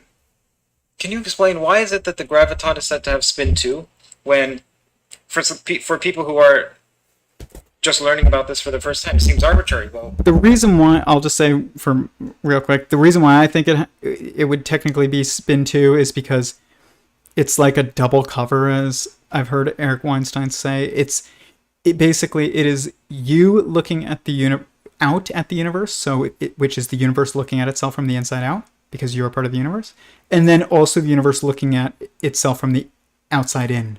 Okay, so because this is what gives rise to the double helix of DNA, is that it's in information processing happening from 2 different perspectives simultaneously, and the information being generated is due to the interaction between those 2 perspectives, and the beings that have those perspectives of inside out and outside in.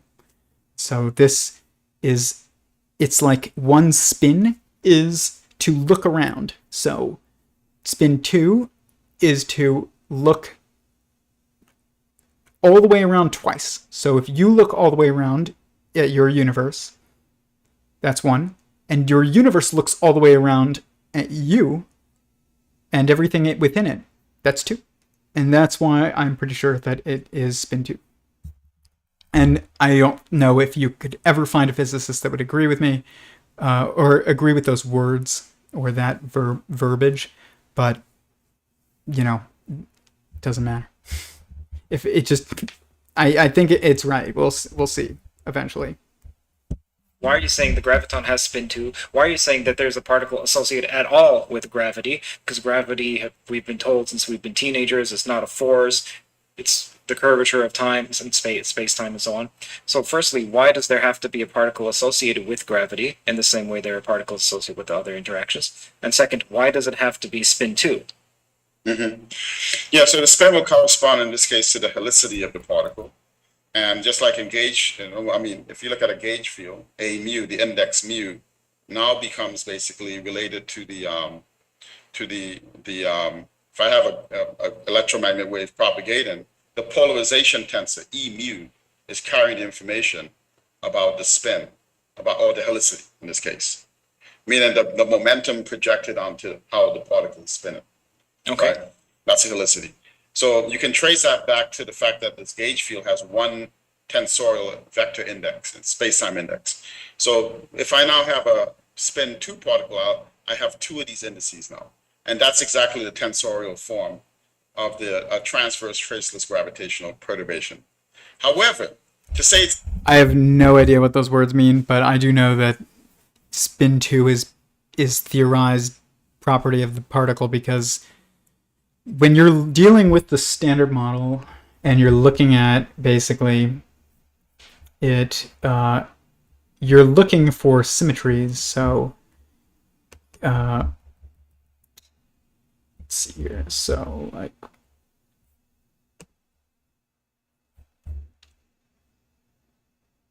I don't even know if I have.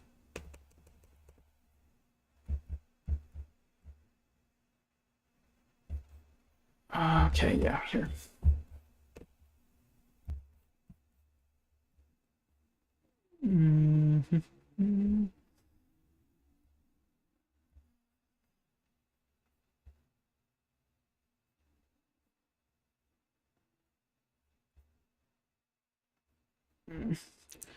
Oh, well, I don't have a very good model of the standard model in this sheet, which is odd, because I normally do.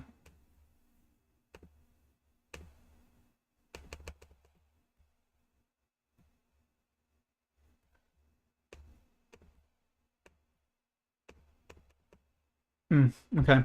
Well, when you're looking at the standard model,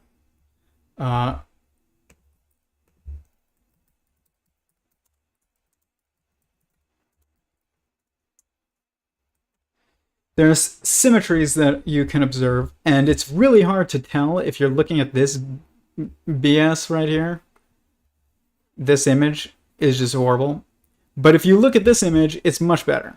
And basically, the graviton would be this. Okay? So this would be the Higgs, the photon, the gluon, the boson, Z boson, W boson. And then you have here you have your quarks, and here you have your electrons and neutrinos. And basically you have your bosons, and you have your fermions, and then you have, you know, your Higgs, which is just weird. I think it's basically like the observation of the graviton from the inside. It's like you're seeing a point, like part of the graviton, or like a more central, more objective context of that is real symmetrical to, more symmetrical to the graviton as a whole, which is this particle formed from all these. But there's symmetries here, and you can predict other particles based on looking at symmetries and the properties within them. So, you know, you can see the spin and the charge of the particles, and you basically can say, okay, well, this one is spin 1/2, and then that means that on the other side it has to be, yeah, or it would be, I think charge would be like 1/2, I think. I haven't looked at this in like many months.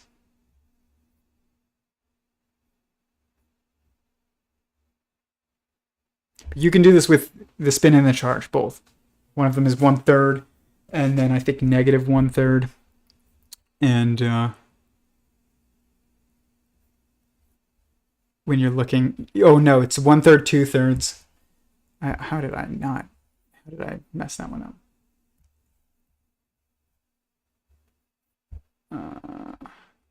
I can't even zoom in. Something's going on here. I just want to see the properties. I have it all written down, but I don't know where that model went. Oh my gosh. This is horrendous. Okay, there we go. That was hard. Okay, so the charge, yeah, would be the spin. I was right. Okay. So basically you can see spin 1/2 here, spin 1/2 here, spin 1/2 here, spin 1, 1, 1, 0, 1. So basically if this is 0 and these are 1, then you could kind of, maybe the graviton is 2 because this is 0. And basically you are looking for symmetries. It's not that difficult to start identifying these patterns once you kind of get a glimpse of them. But most people just see numbers and AK like gibberish. I don't know why I'm having such a hard time zooming in on this.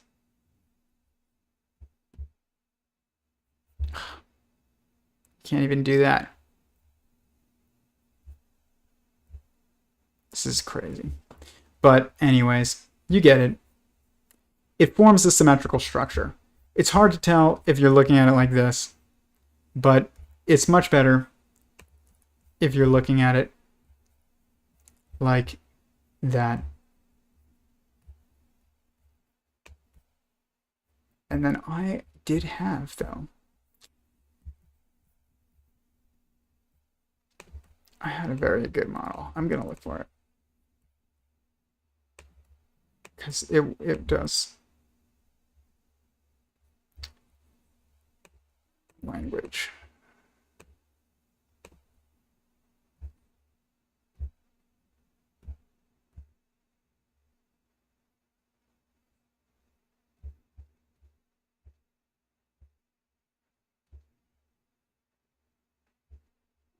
Extra models.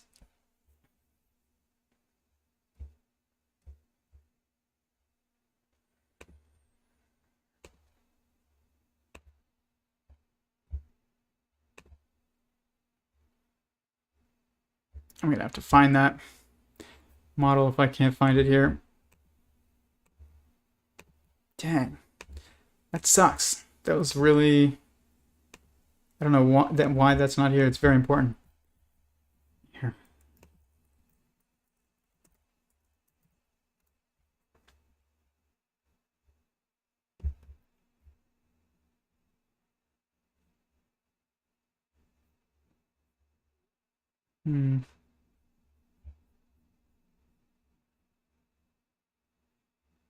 I mean, there's like a very basic, that's not the one. Here, I'm just gonna, I've got it. Give me 1 second. Because it is good to see, because it starts to show you the symmetry. Here we go. I got it. Right here. And I highly suggest following me on Instagram. I am usually very active, but while I'm writing my paper, I've not been, but I post models there all the time, and it can really help with this stuff. Okay, here we go.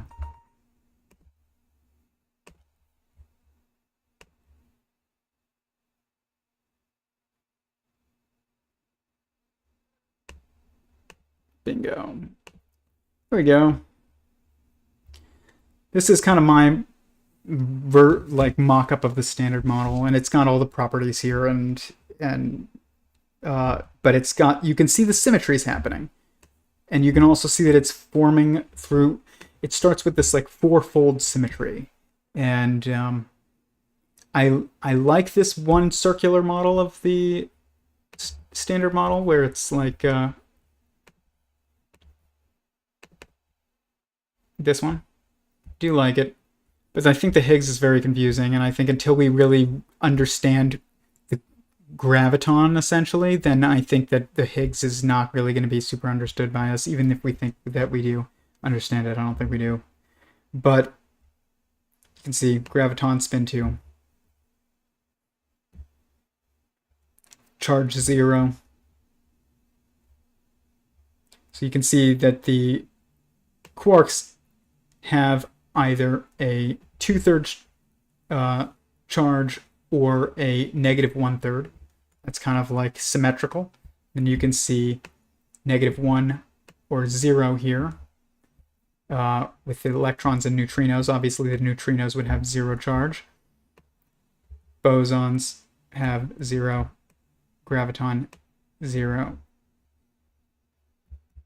I don't even have the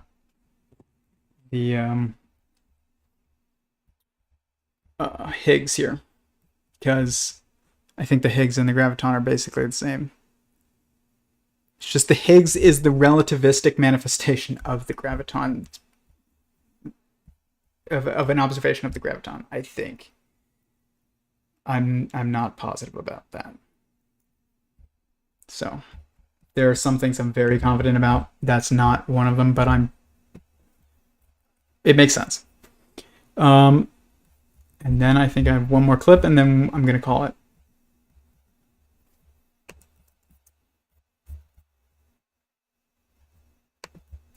Didn't really understand his theory of everything description, other than just kind of was like, oh, and also, the properties of the arrangements of matter and information, and consciousness, which I understand that, but like didn't really understand exactly how it will. I don't know string theory, so and he talked a lot about string theory. Well, someone said there is no way. Look, this is math. But this is very good. This is, they're talking about like how basically how you can get past the math and physics, and because it's I'm just gonna let them explain it, but basically sometimes our assumptions that are built into questions are contextualizing to the point of limiting, and limited even to a point where we cannot answer the question that we are hoping to actually ask, even if it's not exactly the question that we asked. Maybe the question that we actually asked is unanswerable, but the question we're trying to ask is actually answerable. And so if something like, is the universe materialistic, or is it, about mind? Is it mind over matter or matter over mind? It's like, maybe that's the wrong question. And it is. Physics, there is no way around it. But then you realize, well, there are hidden assumptions. You mentioned axioms. Inspirational. And the reason is that it seems clear. Oh, you have a no-go. Someone said there is no way. Look, this is math. This is physics. There is no way around it. But then you realize, well, there are hidden assumptions. You mentioned axioms. I call them enthymemes, which are just unstated assumptions embedded in your question or embedded in your statement. Brilliant. And one of my favorite ones is Witten. I think it was just Witten, but though it could be Witten and Weinberg in 1980, where he said, okay, if you want a spin half larger than spin half particle, and it has a Lorentz covariant current, it can't exist if it's massless. And then same with, it can't exist greater than 1 and be massless and have a conserved stress energy tensor. And then that seems to indicate, well, there can't be a graviton because graviton is spin 2 and massless, supposedly. and no charge, supposedly. But then, the assumption... Asking if the graviton is massless is is water wet? Okay? It's not even... That's why it doesn't work. Is like, it's not... Water isn't wet. It makes things wet. The graviton doesn't have mass. It gives things mass. And I know they say the Higgs does that, and that's, like I said, I think we're looking at two sides of one coin here. That was made was so implicit that they never made it explicit, and they didn't realize, I don't know if they realized, until someone else, I don't know, maybe it's Juan Maldacena came along and said, well, okay, that's right. It cannot exist in this space-time, but it can exist in another space-time. And I believe that's part of the origin of the holographic principle. No, that's very good. That's very good. I think excellent point. Now I don't remember, but I think though that the Weinberg-Witten theorem, is it Weinberg-Witten, does make an assumption about the underlying space-time, and I can see how anti-de Sitter space, which is the space-time ADS-CFT is based on, holography, that version, I could see how that could avoid the Weinberg-Witten theorem. Exactly, because in ADS-CFT, that's right. It's beautiful in the sense that let me just for the audience say that it basically is a theory that says that in gravity in one higher dimension, so let's say I had a 4-dimensional gravity theory, is completely encoded in a non-gravitational theory living at the boundary of that 4-dimensional theory with no gravity. And that theory that has no gravity is related to a Yang-Mills theory where there's no gravity. And the idea here is that how does gravity emerge? And one, I think, simple-minded idea is that in the Yang-Mills theory, you can have condensates or degrees of freedom that emerge, that come together collectively, right, to then form the graviton, which would be a version of this Weinberg. If I need to get a graviton in the space-time, I have to build it out of the degrees of freedom. Yeah. Okay. So this is a major problem with the theory of everything pursuit, is that there are so many assumptions built into every question that we ask, because every question that we've asked previously to this problem is not about fundamental reality. It's about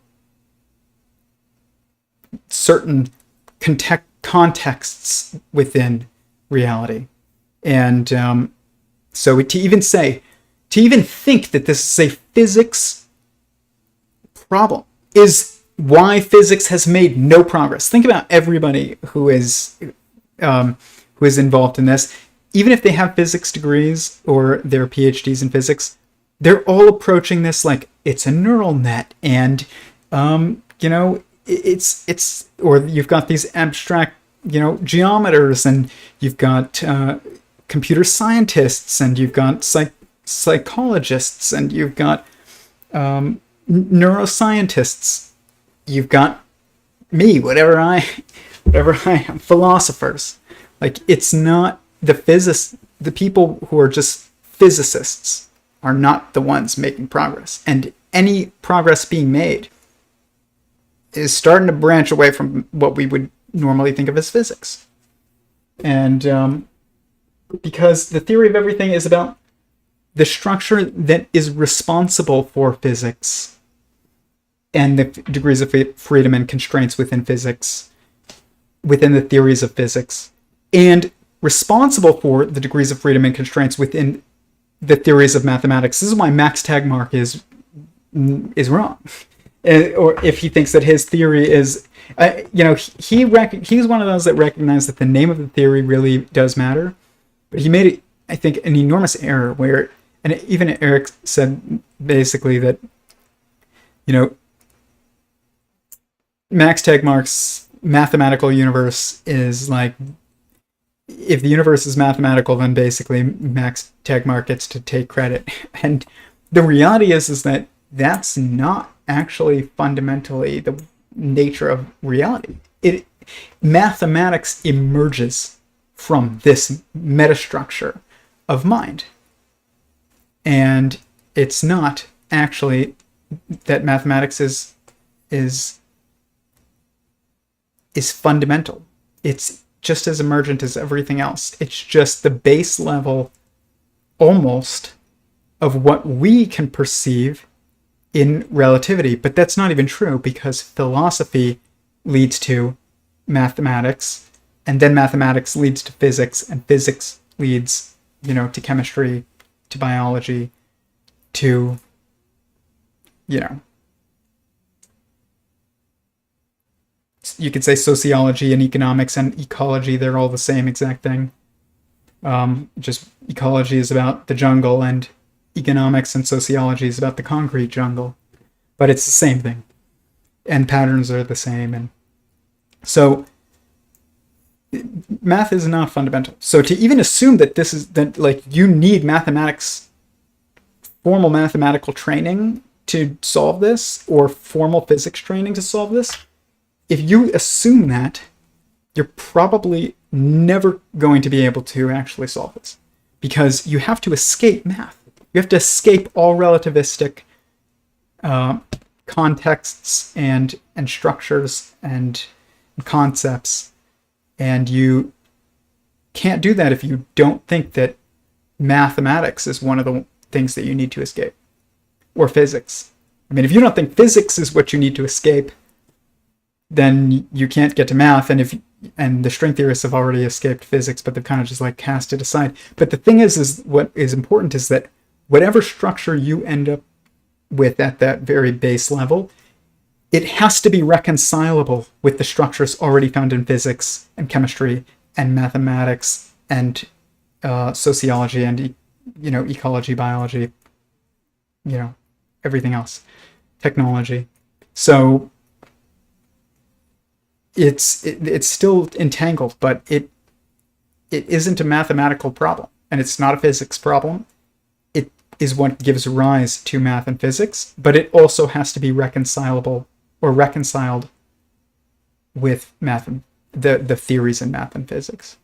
So with that, I will say, Stephon Alexander, I wanted to give this weight for the stream, but I was just kind of stoked on it, even though I could have gone deeper, and maybe we will come back to it one day.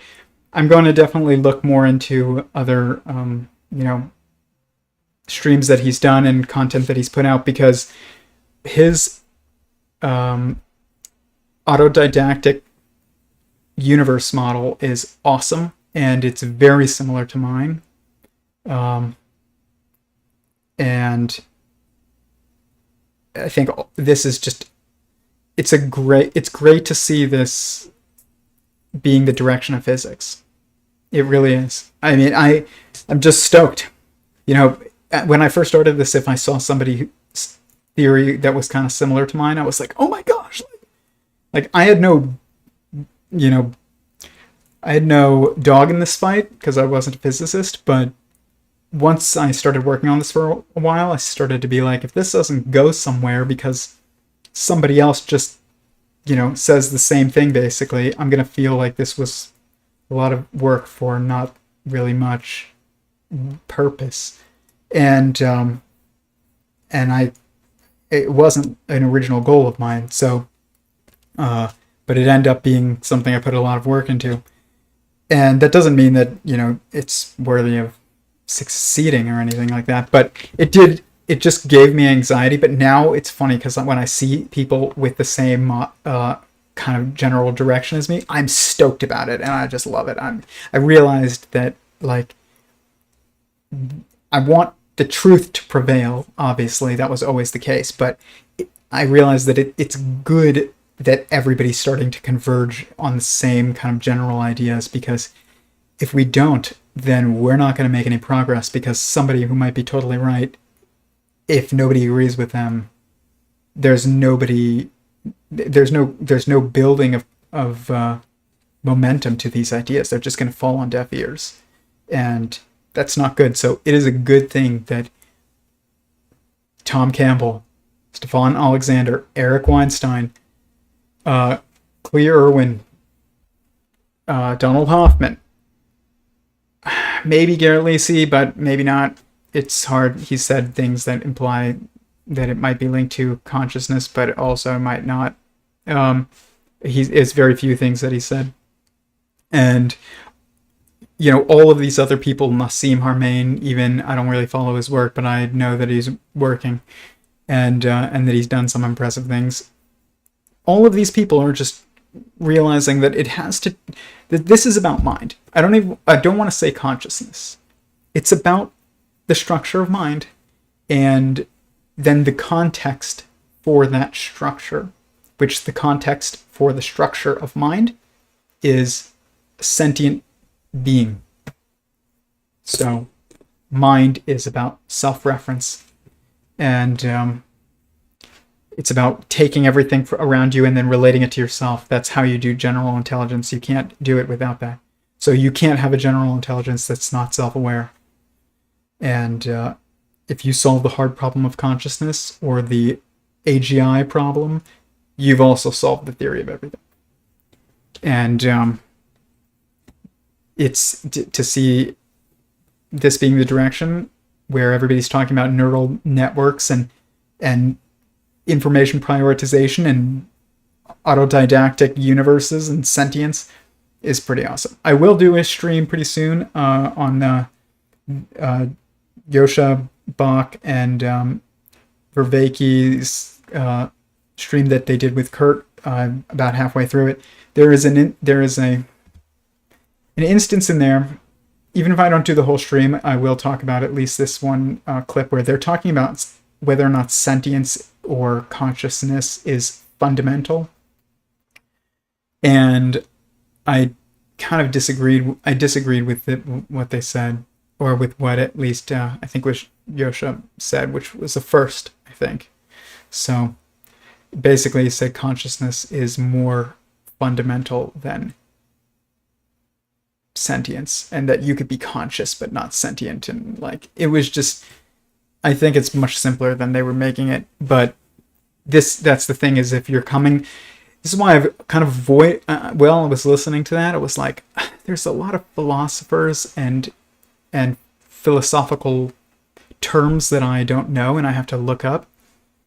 And even though I'm very talented at philosophy, I purposely choose not to read about other philosophers very much, because I don't want to be constrained by their terms. I want to build the terms based on what I'm trying to describe. And I do think that philosophers get trapped in just too many labels. Like there's way too many labels, and it's just distracting. But we're going to touch on that in the future. I thank you guys for being here. I hope this was helpful. Please hit the like button, subscribe, share. Like I said, paper is still coming.